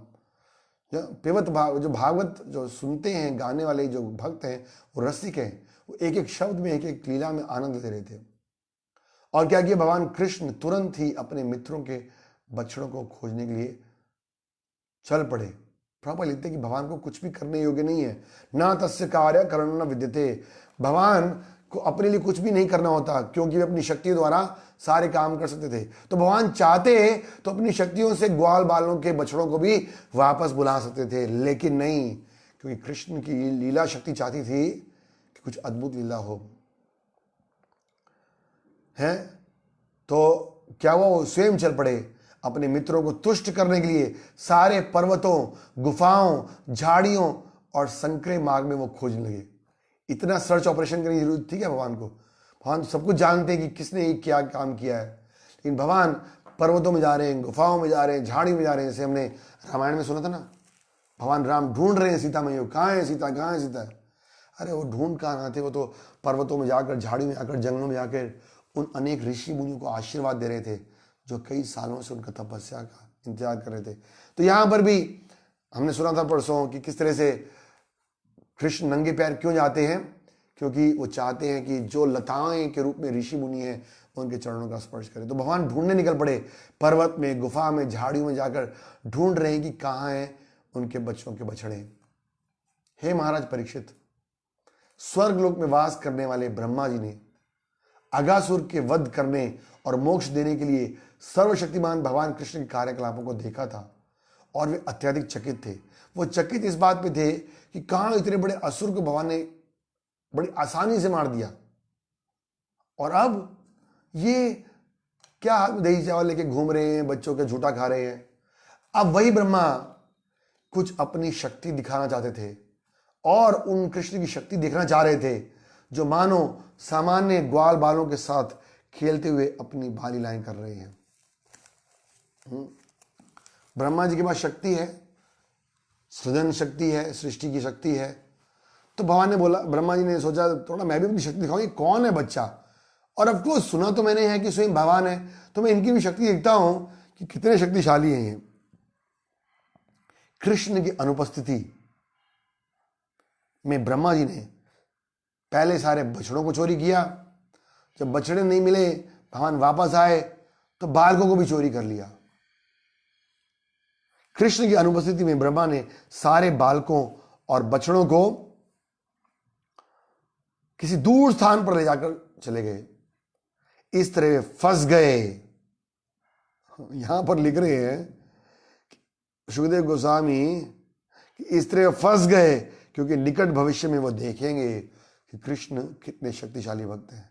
एक भक्त देखते हैं, आगे सुनेंगे कि ब्रह्मा जी किस तरह से उठा तो लिए ग्वाल बालों को और बछड़ों को, लेकिन जानते थे कि कृष्ण परम भगवान है। तो ब्रह्मा चाहते थे परीक्षा लेना, शक्ति देना चाहते थे कि कृष्ण वहां पर है कि नहीं, कृष्ण परम भगवान है कि नहीं है। ब्रह्मा जी कृष्ण के संगियों को उठा ले जाना चाहते थे। क्या संभव था? प्रभुपाद जी कहते नहीं। जैसे सीताहरण में रावण सीता को नहीं ले जा पाए, क्योंकि सीता जी तो पवित्र भक्त हैं, तो माया वही सीता को अग्नि से प्रकट होते थे। क्या नाम था उसका? था ना, विद्यावती, जो फिर बाद में तिरुपति में हम लीला सुनते हैं। वेदवती, वेदवती, वेदवती जी प्रकट हुई थी अग्नि लक्ष्मण रेखा से, और वेदवती को लेकर गया था रावण। तो यहां लिखते हैं प्रभुपाद जी, ब्रह्मा जी कृष्ण के संगियों को उठा ले जाते थे, किंतु धोखे से वे अन्य बालकों और बछड़ों को लेते गए। कहां से आए अन्य बालक? अरे कृष्ण के जो ग्वाल बाल थे वही तो थे ना ग्वाल बाल, उनको ले जाना चाहते थे वो, लेकिन यहां तात्पर्य लिखा कि किसी और ग्वाल बालों को ले गए। और बछड़े कहां से आए? प्रभुपाद लिखते हैं, रावण सीता जी को ले जाना चाहता था किंतु यह असंभव था, अतः माया वही सीता को ले गया। इसी प्रकार ब्रह्मा जी माया और भ्रका शब्द आया है, कृष्ण की माया द्वारा प्रकट बालकों को ले गए। तो भगवान समझ गए थे पहले ही कि ब्रह्मा जी ये करतूत करने वाले हैं। तो भगवान ने क्या किया, इंटरेस्टिंगली आप देखिएगा, जो असली ग्वाल बाल थे उनको अपनी योग माया के द्वारा छुपा दिया और अपनी महामाया के द्वारा उन्होंने एक और सेट बछड़ों और गायों का उत्पन्न किया और उसको ब्रह्मा जी ने चोरी कर लिया। माया और भकस्य ईशितु, ये माया परम नियंता सर्वशक्तिमान परम पुरुष कृष्ण द्वारा उत्पन्न की गई थी और इसका परिणाम हम आगे देखेंगे। आगे क्या हुआ, तत्पश्चात जब कृष्ण बछड़ों को खोज नहीं पाए तो यमुना के तट पर आए, किंतु वहां पर उन्होंने ग्वाल बालों को भी नहीं देखा। इस तरह बछड़ों और बालकों के ऐसे ढूंढने लगे मानो उनकी समझ में कुछ नहीं आ रहा हो कि क्या हो रहा है। भगवान की समझ में सब कुछ आ रहा था, लेकिन भगवान ऐसी लीला कर रहे हैं। ब्रह्मा जी को लग रहा है कि मैं अपने मिशन में सक्सेसफुल हो गया हूं। तो जब कृष्ण देखा कि बछड़े नहीं हैं, ग्वाल बाल नहीं हैं, तो तुरंत समझ गए कि ये ब्रह्मा की करतूत है।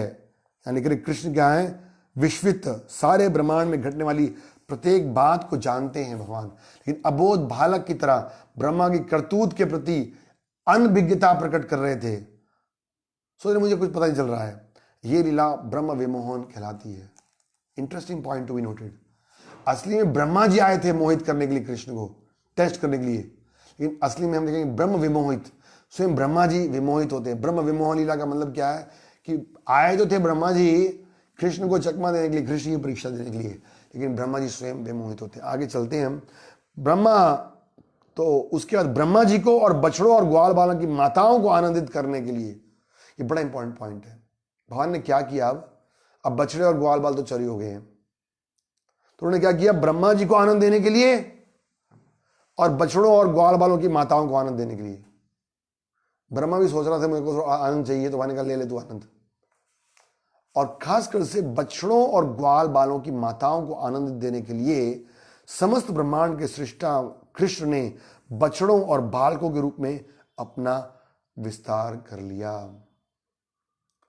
तो बछड़ों की माताएं और बालकों की माताओं को कैसे आनंद दिया, हमने चर्चा किया था माखन चोरी लीला में कि किस प्रकार से जो माताएं थी, जो वृद्ध गोपियां थी वृंदावन की, उनकी इच्छा थी कि यशोदा मैया कितनी भाग्यशाली हैं कि कृष्ण उनके स्तनों का दूध पीते हैं, क्या हमारा कभी भाग्य आएगा कि स्वयं कृष्ण हमारे स्तनों से दूध पिएंगे।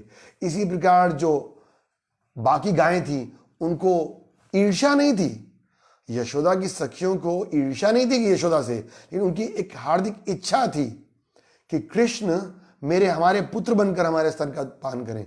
इसलिए गायों की इच्छा थी कि जिस प्रकार नंद महाराज की गायों का स्वयं कृष्ण अपने मुंह से, कई बार कृष्ण थनों को पकड़कर, गायों के थनों को पकड़ डायरेक्ट दूध देते थे, तो इस तरह से कभी वो दिन आएगा, गायें सोचती थी। तो भगवान ने सोचा चलो आज अच्छा मौका है, गायों की इच्छाओं को पूरी कर देते हैं, जो वृद्ध गोपियां हैं उनकी इच्छा को पूरी कर देते हैं। और ये जो ब्रह्मा जी, प्रभुपाद लिखते हैं, ब्रह्मा जी जो करतूत कर रहे हैं इसको भी चलो एक बार लेसन सिखाए थे। प्रभुपाद लिखते हैं, ब्रह्मा जी माया में फंस चुके थे और वो ग्वाल बालों को अपनी शक्ति का प्रदर्शन करना चाहते थे। हाँ, तो इस तरह से भगवान ने क्या किया, एकम बहुश्याम, भगवान ने अपने आप को अनेक रूपों में विस्तार कर लिया, बालकों के रूप में अपना विस्तार कर लिया। लिखते हैं प्रभुपाद जी, अपने वासुदेव रूप में कृष्ण ने खोए हुए ग्वाल बालकों और बछड़ों की जितनी संख्या थी उतने ही वैसे शारीरिक स्वरूप, उसी तरह के हाथ पांव अंग, उनकी लाठियां वंशियां, उनके भोजन की चीखें, विभिन्न प्रकार से पहनी हुई विशेष वेशभूषाएं, गहने, नाम, उम्र, विशेष कार्यकलाप, सब कुछ एज इट इज, बिल्कुल फोटोस्टेट कॉपी की तरह। इस प्रकार अपना विस्तार करके सुंदर कृष्ण ने यह सिद्ध कर दिया क्या, समग्र जगत विष्णुमयम, कि भगवान विष्णु सर्वव्यापी हैं। प्रभुपाद लिख रहे हैं कि कृष्ण क्या है, हर वस्तु के आदि हैं, सोर्स हैं, अद्वैतम अच्युतम अनादि अनंत रूपम आद्यम पुराण पुरुषम। आदि पहले श्लोक में बोले ना, ईश्वरा परमा कृष्णा सच्चिदानंद विग्रह अनादि आदि। तो भगवान ने देखा कि ये सब में ग्वाल बाल चोरी कर लिए हैं, बछड़ चोरी कर लिए हैं, तो कोई नहीं, जो गांव की इच्छा है, गौओं की इच्छा है, जो माताओं की इच्छा है, उसको पूरा करने के लिए भगवान ने बिल्कुल विस्तार किया। और जितने ग्वाल बाल थे, जितने बछड़े थे, वैसे ही उनकी ड्रेस, वैसे उनकी पोटलियां, वैसे ही उनकी बंसुरियां, वैसे ही उनका रूप, उतनी उम्र, उतनी हाइट, कोई मोटा कोई पतला, वैसे बिल्कुल कृष्ण सब कुछ जानते, एक एक जीव के हृदय की बात को जानते हैं। तो भगवान जानते कौन कैसा बोलता है, कैसा पहनता है, कैसा जाके करेगा। हाँ, ये हमारी समझ के परे, अचिंत, इट्स बियॉन्ड अवर।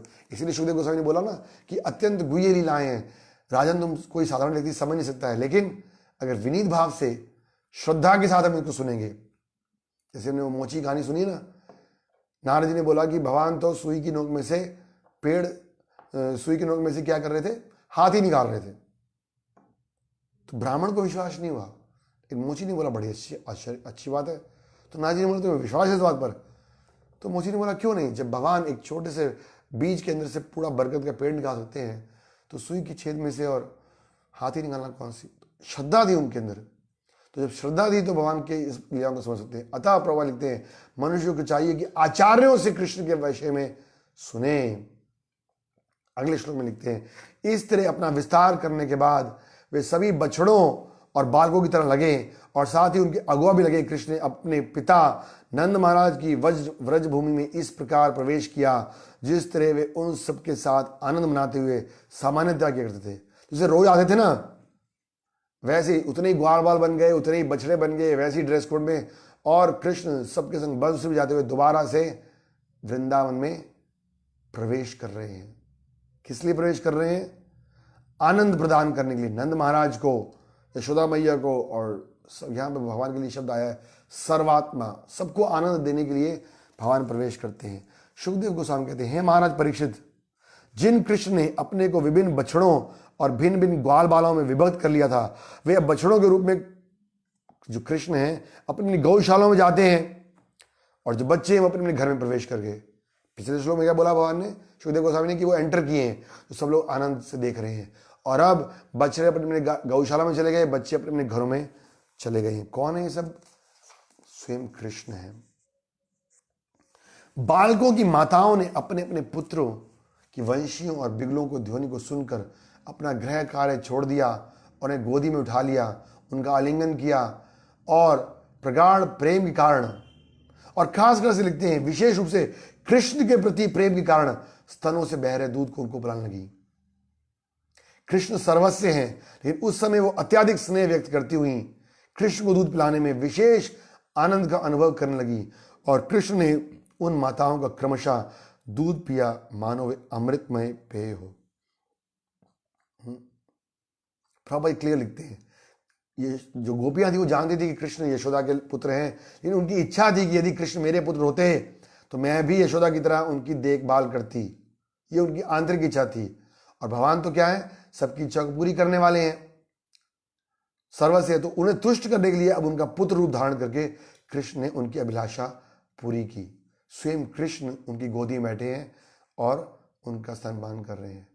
हे महाराज परीक्षित, अपनी लीलाओं के कार्यक्रम अनुसार कृष्ण शाम को लौटे, हर ग्वाल बाल के घर में घुसते और असली बच्चों की तरह कार्य करते, जिससे उनकी माताओं को दिव्य आनंद प्राप्त होता। तो स्वयं कृष्ण थे, लेकिन सबके घर में घुसे और वैसे ही काम कर रहे थे जैसे कि असली ग्वाल बाल कर रहे थे। माताएं अपने बालकों की देखभाल करती, उन्हें तेल लगाती, उन्हें नहलाती, चंदन का लेप लगाती, गहनों सजाती, रक्षा मंत्र पढ़ती, शरीर पर तिलक लगाती और उन्हें भोजन कराती। इस तरह माताएं अपने हाथों से कृष्ण की सेवा करती रही। 1 साल ये लीला चलती रही। अभी वो राज खुलने वाला है कि अगासुर का जिस दिन वध हुआ था, तो उस दिन ही लीला क्यों नहीं बताएगी कि अगासुर का वध हुआ है? 1 साल बाद क्यों बताएगी? क्योंकि अभी ये तो चोरी हो गए ना बच्चे, तो ग्वाल बाल तो चोरी हो गए। लेकिन ध्यान सुनिएगा, जो ओरिजिनल ग्वाल बाल थे वो तो चोरी हुए नहीं, वो तो भगवान ने योग माया से छुपा दिए। ब्रह्मा जी महामाया के द्वारा उत्पन्न सेट ग्वाल बाल को ले गए, और एक तीसरा सेट जो भगवान ने प्रकट किया वो सबके घरों में घूम रहा। 3 सेट हो गए ग्वाल बाल के। जो मायावाई वाले सेट था वो ब्रह्मा जी ले गए। सारी गोपियों को और गायों को संतुष्ट करने के लिए भगवान ने अपने आप को गाय बछड़ों और उन बालकों के रूप में विस्तार किया, और जो ओरिजिनल सेट था वो कहां गया? यहां एक बड़ी समझने वाली बात है, केवल आचार्यों के द्वारा हम समझ सकते हैं, क्योंकि ये लीला 1 साल चलने वाली है। अब कृष्ण कहां है? कृष्ण तो अपने घर में है, और जिनको उन्होंने अपने जैसा बनाया है, मतलब अपने को एक्सपेंड किया है ग्वाल बालों के स्वरूप में, बछड़ों के रूप, उनके संग खेल रहे हैं। और एक सेट जो माया हुई है वो तो चलो ब्रह्मा जी के संग चले गए, तो ओरिजिनल वाले बेचारे कहाँ रह गए? और वो कैसे कृष्ण के बिना रह सकते हैं? क्योंकि कृष्ण तो एक ही जगह थे ना। हाँ, कृष्ण एक ही जगह थे। तो वहां पे आचार्य लिखते हैं कि भगवान ने उनको योग माया से ऐसा स्थिति में रखा कि उनको लगा कि अभी एक क्षण भी नहीं निकला है। हम चर्चा करेंगे आगे। जो ओरिजिनल ग्वाल बाल थे वो इधर ही थे, वृंदावन के किनारे पर, तट पर, और अपना भोजन कर रहे हैं। और दिखने में 1 साल निकल जाएगा, थोड़ा सा शरीर उनका बढ़ जाएगा, बट उनकी चेतना में क्या रहेगा कि कृष्ण भी ढूंढने गए हैं। और देखेंगे कि वो कुछ ही क्षणों में वापस आए थे कृष्ण, एक क्षण के अंदर वापस आते हैं। हम चढ़ेंगे आगे लीला में, तो थोड़ा सा लीला के अंदर रहने का प्रयास कीजिएगा। तो भगवान सबके घर में आते हैं और माताएं उनकी सेवा करती। फिर सारी गौएं भी अपने अपने गौशाला में घुसती और अपने अपने बछड़ों को बुलाने के लिए जोर से रमाती। सुखदेव गोस्वामी बड़े ध्यानपूर्वक कथा सुना रहे हैं। ये नहीं कि ठीक है वृंदावन की गोपियां जो हैं वो कृष्ण से प्रेम करती हैं तो कृष्ण ने उनकी इच्छा पूरी कर दी तो उनका वर्णन किया। नहीं, जो वृंदावनी गायें हैं वो भी कृष्ण से उतना ही प्रेम करती हैं। इसलिए सुखदेव गोस्वामी विशेष रूप से उनके लिए भी श्लोक बोल रहे हैं कि जिस प्रकार से माताओं ने कृष्ण की सेवा करना प्रारंभ कर दिया, इसलिए गौओं ने भी बछड़ों को बुला के, जब बछड़े आते तो माताएं उनके शरीर को बारंबार चाटती और उन्हें अपने थनों से बहरा दूध पिलाती। प्रारंभ से ही गोपियों का कृष्ण के प्रति स्नेह था। ये श्लोक ध्यान सुनिएगा। कृष्ण के प्रति उनका यह स्नेह अपने पुत्रों के प्रति स्नेह से भी अधिक था। इस तरह अपने स्नेह प्रदर्शन में वे कृष्ण और अपने पुत्रों में भेद करती थीं, किंतु अब यह भेद दूर हो गया था। इस लीला से पहले माताएं अपने बच्चों को भी प्रेम करती थी और कृष्ण को भी प्रेम करती थी, लेकिन कृष्ण के प्रति उनका प्रेम ज्यादा था। तो अगर उनके बच्चे बैठे हैं गोदी में और कृष्ण कभी आ जाते तो बच्चों को उतार कर भी और कृष्ण को आलिंगन करती। वो कृष्ण स्वाभाविक उनका प्रेम ज्यादा था। इसलिए गायों का जो था वो बछड़ों से, कृष्ण से, गायों का भी कृष्ण से ज्यादा प्रेम था। अपने बछड़े को छोड़ देती दूध पिलाना और कृष्ण के प्रति आकर्षित होती। लेकिन अब क्योंकि वो बच्चे और बछड़े ही कृष्ण बनकर आ गए हैं तो अब सेम अट्रैक्शन है। मतलब जितना कृष्ण के प्रति आकर्षण था उतना ही बच्चों और ग्वाल बालों के प्रति है, बछड़ों के प्रति। क्यों? क्योंकि बछड़े और ग्वाल बाल स्वयं कृष्ण ही है। ये कहना चाहते हैं यहां पर।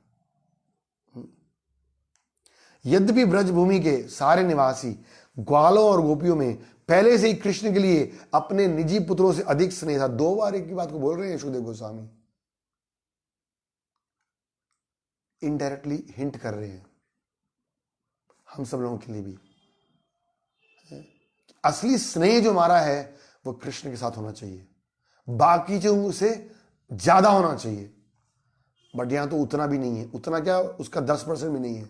24 घंटे में से 2 घंटे भी हम कृष्ण नाम को नहीं देते। 22 घंटे संसार को देते हैं, घर को देते हैं, परिवार को देते हैं, शरीर को देते हैं। यहां पर गोपियां और गायें जो थी वो अपने शरीर, घर, परिवार, बच्चों से ज्यादा प्रेम कृष्ण से करती थी। तो पॉइंट क्या है यहां पर? सुखदेव गोस्वामी बार बार ये बोल रहे हैं कि उनका कृष्ण के प्रति अधिक स्नेह था, क्योंकि वो उत्साहित करना चाहते कि देखिए कृष्ण के प्रति स्नेह रखने से ही जीवन का वास्तविक आनंद मिलेगा। तो धीरे धीरे में प्रयास करना है इस लीला में सुनने का। अब 1 वर्ष तक उनके अपने पुत्रों के प्रति स्नेह लगातार बढ़ता ही गया। पहले उनका कृष्ण के प्रति अधिक स्नेह था, लेकिन अब अपने पुत्रों के प्रति स्नेह बढ़ता गया, क्योंकि अब कृष्ण उनके पुत्र बन चुके थे। 1 साल तक के लिए चलती रही। अब अपने पुत्रों के प्रति जो कि कृष्ण ही थे उनके प्रेम की वृद्धि का कोई वारा पार नहीं था, कोई मेजरमेंट नहीं थी। हाँ। नित्य ही उन्हें अपने पुत्रों से कृष्ण जितना प्रेम करने की नई प्रेरणा प्राप्त होती। 1 साल तक भगवान उनकी इच्छा को पूरा किए। ये ब्रह्म विमोहन लीला का एक मेन उद्देश्य था। ब्रह्मा जी को तो सबक सिखाएंगे ही भगवान, लेकिन मेन था कि वो अपने गौओं को और अनेक वृद्ध गोपिकाओं को अपनी सेवा का आनंद का अवसर देना चाहते थे। इस तरह अपने को ग्वाल बालों और बछड़ों का समूह बना लेने के बाद भगवान कृष्ण अपने को उसी रूप में बनाए रहे। वे उसी प्रकार से वृंदावन और जंगल में दोनों जगह 1 वर्ष तक अपनी लीलाएं करते रहे। याद रखिए मैंने क्या बोला, कृष्ण जो नया सेट बना है अपने को विस्तार करके उन ग्वाल बालों के संग 1 वर्ष तक लीला कर रहे हैं। जो माया के द्वारा प्रकट किया था वो ब्रह्मा जी ले गए हैं, और जो ओरिजिनल ग्वाल बाल हैं वो वृंदावन में हैं, यमुना के तट पर भोजन करने को बोल के गए ना कृष्ण, तो भोजन कर रहे हैं और वेट कर रहे हैं कृष्ण की। 1 साल निकल गया पर उन्हें 1 साल पता नहीं चला, उनके लिए 1 क्षण गया था। हम देखेंगे 1 साल तो रह नहीं सकते थे कृष्ण के बिना। 1 दिन। और देखिए इंटरेस्टिंग बात क्या है कि जिस दिन ये लीला हुई थी उस दिन बलराम जी नहीं गए थे क्योंकि उनका जन्मदिन था, तो बलराम जी को सारी कहानी पता नहीं है। तो 1 साल निकलने वाला है, बलराम जी को कुछ पता नहीं चल रहा क्या हो रहा है। लेकिन एक दिन क्या हुआ, जबकि वर्ष पूरा होने में सिर्फ 5-6 दिन बचे थे, तब जब कृष्ण बलराम बछड़ों को चराते हुए जंगल में प्रविष्ट किए, तो सिर्फ उस दिन नहीं गए थे बलराम, उसके बाद जाना शुरू कर दिया था। लेकिन 1 साल हो गया, बलराम जी को पता नहीं चला। भगवान की शक्ति तो इतनी शक्तिशाली है कि जब बलराम जी, जो कि उनके बलराम और कृष्ण में कोई अंतर नहीं है असली में, भगवान की एक्सपेंशन ही है, जब उनको उन्होंने भी अपनी योग माया शक्ति के द्वारा कवर कर रखा, तो हमारे जैसे जीवों की तो बात ही क्या है।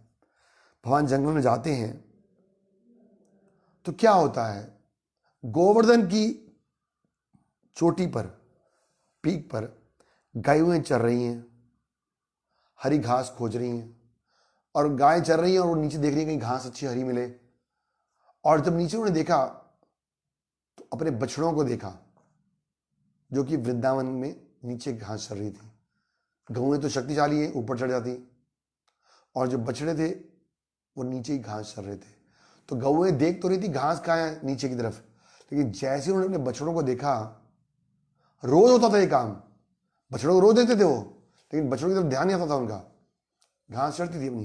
लेकिन इस बार, इस साल में एक दिन क्या हुआ कि जब उन्होंने बछड़ों को देखा, जब गायों ने गोवर्धन की पर्वत की चोटी से अपने बछड़ों को देखा, तो अधिक स्नेहवश अपने आप को और अपने चराने वालों को भूल कर, तो अपने आप को भी भूल गई और जो गाय चराने वाले थे उनको भी भूल गई कि वो हमारे को पकड़ने वाले हैं। दुर्गम मार्ग होते हुए, पहाड़ कोई हाईवे थोड़ा है, ऊंचा नीचा टूटा फूटा रास्ता था, पहाड़ थे, दुर्गम मार्ग होते हुए भी अपने बछड़ों की ओर चिंतित होकर दौड़ी, मानो वे 2 ही पांव से दौड़ रही हूं।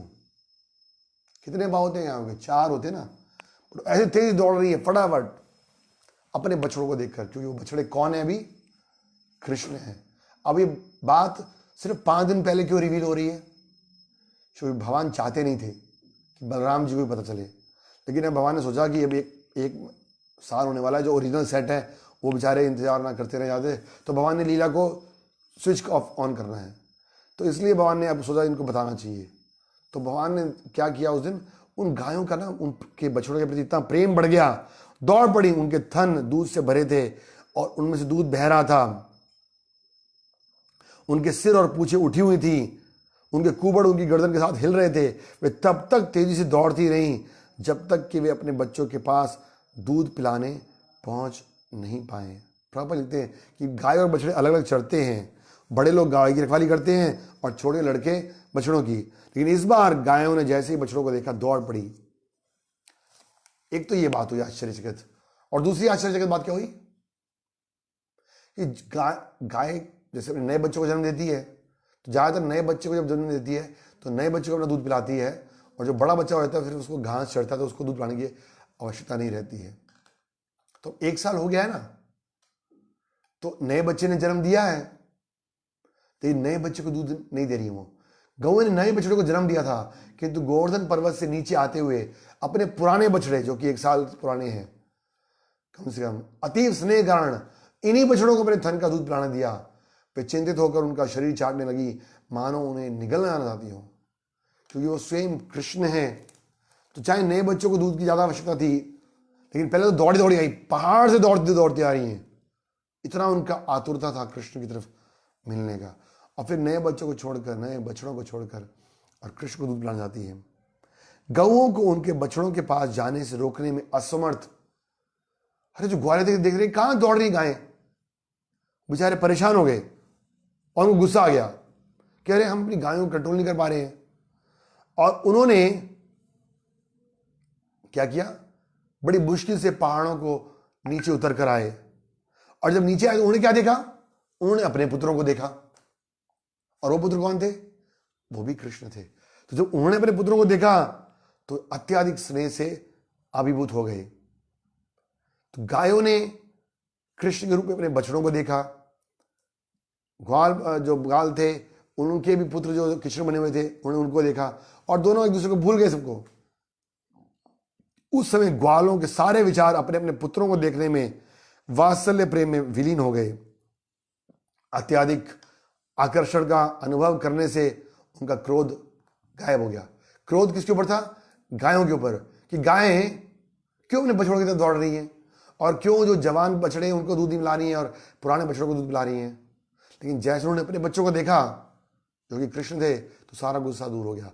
उन्होंने अपने पुत्रों को उठाकर भाव में भर लिया, आलिंगन किया, उनके सिरों को सूंघा और सर्वोच्च आनंद प्रदान किया। कृष्ण ने ब्रह्म विमोह लीला विशेष रूप से ग्वाल बालों को, गोपिकाओं को और बछड़ों को, गायों को आनंद देने के लिए दी थी, कि वो अपने पुत्रों के रूप में कृष्ण को प्राप्त करके उनकी सेवा करके आनंद ले सके।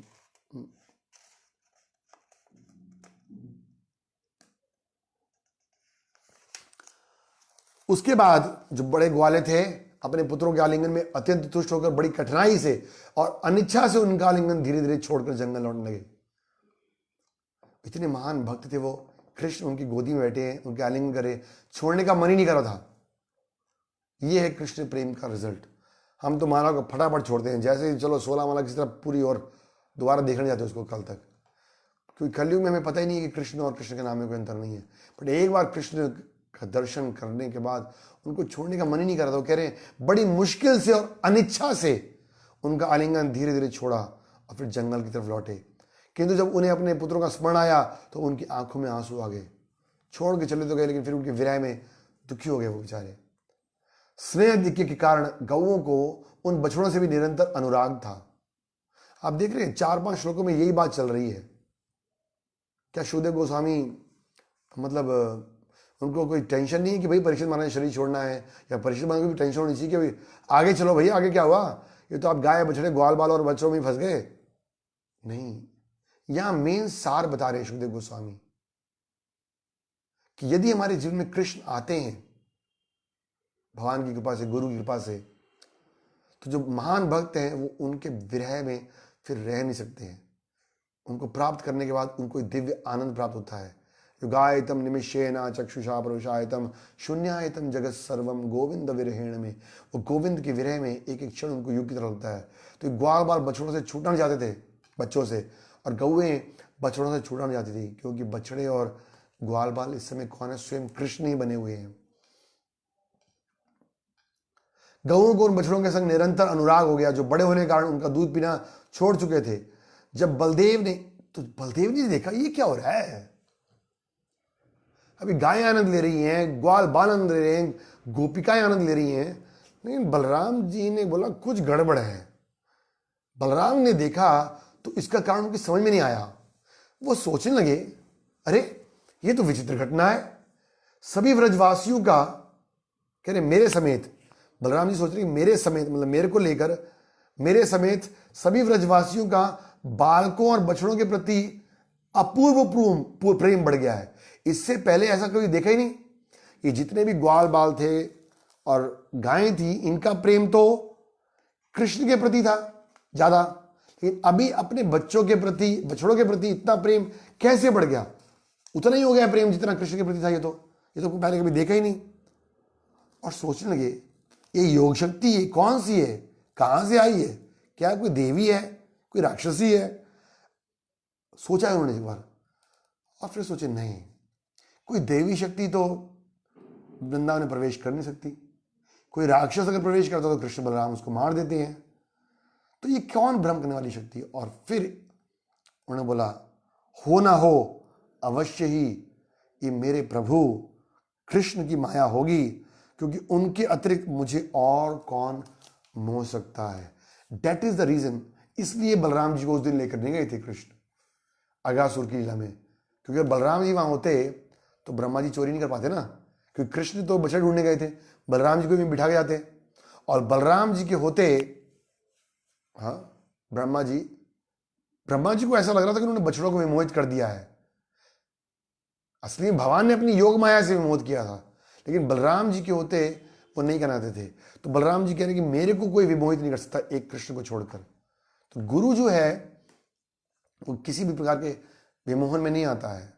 तो बलराम जी सोच रहे हैं ये कौन है जो मुझे मोहित कर रहा है? और फिर उन्होंने निष्कर्ष निकाला ये कृष्ण द्वारा उत्पन्न है, जिसे वे अपने आराध्य देव मानते थे। उन्होंने सोचा ये कृष्ण की करनी है और मैं भी इसकी योग शक्ति को रोक नहीं पाया हूं। इस तरह बलराम समझ गए कि सारे लड़के और बछड़े कृष्ण के ही अंश हैं। और फिर उन्होंने अपनी दिव्य आंखों से देखा भी कि सारे बछड़े और कृष्ण के साथी कृष्ण की अंश हैं। तो बलराम जी तो स्वयं भगवान है। उन्होंने देखा, अपनी दृष्टि लगाई कि अरे कौन है, और देखा ये तो स्वयं कृष्ण है। और फिर भगवान बलराम जी कृष्ण को बोलते हैं मेरे पहले सोचने के विपरीत ये बालक महान देवता नहीं, ना ही बछड़े नारद जैसे ऋषि हैं। अब मैं देख सकता हूं कि तुम ही ने, मतलब कृष्ण, तुमने अपने आप को अनेक प्रकार के रूप में प्रकट कर रखा है। एक होते हुए भी तुम बछड़ों और बालकों के अनेक रूपों में विद्यमान हो। कृपा करके मुझे बताओ क्या हुआ, ये सब क्या कारण है भाई? पूरी स्टोरी तो बताओ। एक साल से छुपा के रखा है तुमने। बलदेव द्वारा इस प्रकार प्रार्थना की जाने पर कृष्ण ने सारी स्थिति समझा दी। प्रभु लिखते बलराम सोच रहे हैं कि पहले मैं सोच रहा था कि लड़के और बछड़े कोई महान ऋषि हैं, नारद जी के प्रदर्शन कर रहे हैं, लेकिन अब मैं देख रहा हूं कि लड़के और बछड़े तुम्हारे ही रूप हैं। अद्वैतम अच्युतम अनादि अनंत रूपम। भगवान अनंत रूपों में अपना विस्तार कर सकते हैं। तो भगवान ने असंख्य रूपों में अपने आप को बछड़ों के रूप में और ग्वाल बालों के रूप में विस्तार किया। भगवान के लिए कुछ भी असंभव नहीं है। तब अब इधर तो ये चल रहा है वृंदावन में, उधर क्या हो रहा है? ब्रह्मा जी चोरी तो करके ले गए, लेकिन एक क्षण के बाद लिखते हैं भक्त कि ब्रह्मा ने चोरी तो कर लिया, बट उनको लगा मैंने, लगता है, आग से पंगा ले लिया है। I am playing with fire. क्योंकि सुन रखा था उन्होंने कि कृष्ण भगवान है, तो उन्होंने कहा कि मैं चोरी तो कर लिया हूं, और एक क्षण के बाद ही वापस आ गए वो। ऑफकोर्स यहां पर प्रभु लिखते एक क्षण, ब्रह्मा जी का एक क्षण पृथ्वी का एक साल था। तो ब्रह्मा जी एक क्षण के बाद वहां लौटे। कहां से लौटे? मतलब जो ओरिजिनल, वो जो सोच रहे थे कि ग्वाल बाल को चोरी किया है, तो जो मायावाई ग्वाल बाल थे उनको लेकर गए थे, कहीं छुपा कर आ गए थे अपने लोक में, और एक क्षण में वापस आ गए। एक क्षण में। पर उस एक क्षण में एक साल निकल गया था, और ब्रह्मा जी इस बात को जानते थे। वो आए, प्रभु लिखते हैं, उन्होंने देखा कि यद्यपि मनुष्य की माप के अनुसार पूरा एक वर्ष बीत गया है, तो भी कृष्ण उतने समय बाद भी उसी तरह अपने अंश रूप बालकों और बछड़ों के साथ खेलने में व्यस्त हैं। अब ही ब्रह्मा जी सोच रहे क्या हो गया? ब्रह्मा जी को डर था। प्रभु लिखते हैं अपने समय के अनुसार क्षण भर के लिए गए थे, किंतु जब लौटे तो एक साल निकल गया था, क्योंकि विभिन्न लोकों में काल की गणना अलग अलग है। प्रभु लिखते हैं तो ब्रह्मा जी अपनी गणना के अनुसार एक क्षण बाद ये देखने के लिए आए कि उनके द्वारा बालकों और बछड़ों को चोरी से कैसा कौतुक मचा है। ब्रह्मा जी सोचते बड़े डिस्टर्ब हुए होंगे, बड़ी परेशानी चल रही होगी, बड़ी हल्ला हुल्ला चल रहा होगा, अरे कहाँ गए ग्वाल बाल, कहाँ गए? और अभी कृष्ण जो कि सब ग्वाल बालों और बछड़ों के इंचार्ज बनकर निकले थे, तो उनको दंड मिल रहा होगा। उनकी माताएं, जो बछड़ों की गायें हैं और जो ग्वाल बाल की माताएं, उनको डांट रही होंगी। वो सोचते हैं कि अभी टेस्ट होगा ये कौन है, ग्वाल बाल जो एक तरफ तो अगासुर जैसे राक्षस को मार पा रहा है, एक तरफ ये झूठे भोजन खा रहा है। तो भगवान की लीलाएं दिव्य हैं। क्या बोल रहे थे कि भगवान यज्ञों के द्वारा खाते हैं, लेकिन भगवान को यज्ञों का द्वारा अर्पण किया भोजन उतना पसंद नहीं है जितना कि उनके भक्तों के द्वारा, और खासकर से भक्तों का भी महाप्रसाद कई बार खा लेते हैं भगवान। बहुत सुंदर लीला है ये। हम जाते हैं जब वरदराज जी की कथा सुनते हैं, वरदराज भगवान हैं कांचीपुरम में, बाद में सुनाएंगे कथा, हम आगे चलते हैं तो श्लोक जी सुनाएंगे। तो कृष्ण तो देखा जब एक क्षण के बाद वापस आए, तो क्या देखते हैं, कृष्ण उतने ही समय बाद अपने अंश रूप बालकों और बछड़ों के संग खेल रहे थे। ब्रह्मा जी ने सोचा, अरे गोकुल के जितने भी बालक और बछड़े थे उन्हें तो मैं अपनी योग शक्ति के सैया पर सुलाकर आ गया हूं, और आज के दिन वो जगह नहीं है, तो फिर ये कहां से आ गए। यद्यपि पूरे 1 वर्ष तक कृष्ण के साथ उतने ही बालक और बछड़े खेलते रहे, फिर भी मेरी योग शक्ति से मोहित बालकों से भिन्न है, ये कौन है, कहां से आए। और आचार्य लोग थे कि ब्रह्मा जी ने सोचा कि कहीं मैं अपनी शक्ति का प्रदर्शन कर रहा हूं तो कोई ऐसा नहीं कि कृष्ण गए हों, जब मैं यहां पर आया हूं तो कृष्ण फटाफट उठाकर अपनी शक्ति से उन ग्वाल वालों को ले आए। तो फिर दोबारा गए ब्रह्मा जी, तो ब्रह्मा जी देखा वहां भी बच्चे सो रहे हैं, यहां आए तो देखा यहां भी बच्चे खेल रहे हैं। ब्रह्मा जी बेमोहित हुए, कंफ्यूज हो गए, क्या हो रहा है। बोले कहां से आए ये बच्चे, कौन है ये। और इस तरह दीर्घ काल तक विचार करते रहे। भगवान ब्रह्मा ने उन 2 प्रकार के बालकों में अंतर जानने का प्रयास किया कि उधर कौन है, इधर कौन है, और वे जानने का प्रयास करते रहे कि कौन असली है, कौन नकली है, लेकिन वो कुछ समझ नहीं पाए। बोलते ब्रह्मा जी किंकरता विमूढ़ थे। उन्होंने सोचा असली लड़के और बछड़े तो वैसे ही सो रहे हैं, जबकि ना वो असली नहीं थे वो भाई, जिस तरह मैंने उनको रखा था। किंतु कृष्ण के साथ ये दूसरा समूह खेल रहा है, ये कैसे हुआ, कौन है, वो समझ नहीं पाए कौन असली है कौन नकली है। हम भी नहीं समझ पा रहे ना। नकली वाले ब्रह्मा जी ले गए और भगवान ने अपने आप को एक्सपेंड करके अपनी मैया के पास भेज दी, सारों के पास, तो असली वाले कहाँ गए। तो कह रहे हैं इस तरह से, आगे थोड़ा सा पढ़ते हैं 5-10 मिनट और। चूंकि ब्रह्मा ने सर्वव्यापी भगवान कृष्ण को, जो कभी मोहित नहीं किए जा सकते अपितु संपूर्ण ब्रह्मांड को मोहित करने वाले हैं, मोहित करना चाहा था, इसलिए स्वयं ही अपनी योग शक्ति द्वारा मोह में फंस गए। ये देखिए, ब्रह्मा जी सर्वव्यापी भगवान कृष्ण को, जो कभी मोहित नहीं होते बल्कि संपूर्ण ब्रह्मांड को मोहित करने वाले हैं, मदन मोहन हैं, सबको आकर्षित करने वाले हैं। भगवान गीता में कह रहे हैं देवी यही गुण वही मम माया दुरतया, भगवान की माया ही सबको मोहित करके रखती है। लेकिन ब्रह्मा ने उनको भी मोहित करना चाहा, मतलब भगवान अपनी माया के द्वारा सारे संसार को मोहित करते हैं, लेकिन ब्रह्मा जी उनको मोहित करना चाहते थे। लेकिन अभी क्या हो गया है, अपनी योग शक्ति द्वारा वो खुद के मोह में फंस गए हैं। और हम सुनते आगे कह रहे हैं, जब ब्रह्मा देख रहे थे तो तुरंत ही सारे बछड़े और उनको चलाने वाले जो बालक थे वो नीले बादलों के रंग वाले स्वरूप में पीले रेशमी वस्त्र पहने हुए प्रकट होने लगे। तो पहले तो वो कंफ्यूज हो गई कौन असली कौन नकली है, और फिर भगवान कृष्ण उनको और फर्दर इल्यूजन में डालने के लिए, बिविल्डर करने के लिए, कंफ्यूज करने के लिए, भ्रमित करने के लिए, चकित करने के लिए और अपनी लीलाओं के द्वारा उनको शिक्षा देने के लिए क्या किया कि जितने भी बछड़े थे, जितने भी ग्वाल बाल थे, वो धीरे धीरे क्या हुए, नीले बादल का रंग और पीताम्बर वस्त्र धारण वाले बन गए।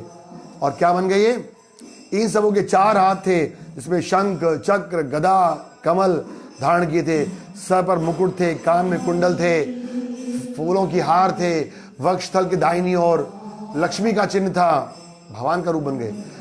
अभी तक सिर्फ भगवान को पता था कि मैंने एक्सपेंड किया है, बट अब ब्रह्मा जी को दिख रहा है ये, अरे ये तो स्वयं विष्णु के अवतार है। प्रभा ने बहुत सुंदर फोटो बनाया इसके बारे में। शंख है, 3 रेखाएं गले में है, कौस्तुभ मणि है, अत्यंत सुंदर लग रहे हैं। पांव से लेकर सर तक सारे अंग तुलसी दल से बनी हार से सजे हुए हैं। भगवान को तुलसी जी का हार बड़ा प्रिय है? और उन्हें क्या देखा कि विष्णु रूप जो चंद्रमा के बढ़ते हुए प्रकाश के तुल्य था, अपनी मुस्कान और अपनी लाल लाल आंखों के द्वारा सब भक्तों को आनंद दे रहे हैं। और फिर चतुर्मुख ब्रह्मा से लेकर छोटे से छोटे जीव सबने स्वरूप प्राप्त कर रखा है और वे अपनी अपनी क्षमताओं के अनुसार नाच गायन जैसी पूजा विधियों से उन विष्णु मूर्तियों की पूजा कर रहे हैं। तो पहले तो देखा कि सारे बच्चे और बछड़े क्या बन गए हैं, भगवान विष्णु के रूप में परिवर्तित हो गए। और फिर देखा सारे देवता लोग, यहां तक कि उन्होंने अपने आप को भी देखा कि अलग अलग, क्योंकि विष्णु केवल एक लोक से नहीं आए थे, अनेक लोगों से विष्णु आए हैं। हर लोक में तो एक ही विष्णु है ना, तो अनेक लोगों से अनेक विष्णु आए, असंख्य विष्णु आए हैं।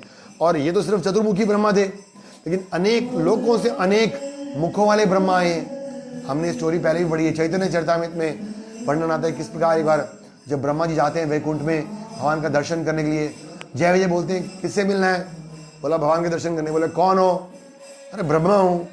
तो बोलते कौन से ब्रह्मा भैया, बोलते कौन से ब्रह्मा, बोला जाके भगवान को कि चतुर्मुखी ब्रह्मा आया हूँ, 4 वेदों को ज्ञाता। भगवान कहते आने दो। भगवान जानते थे उनके अंदर अहंकार था।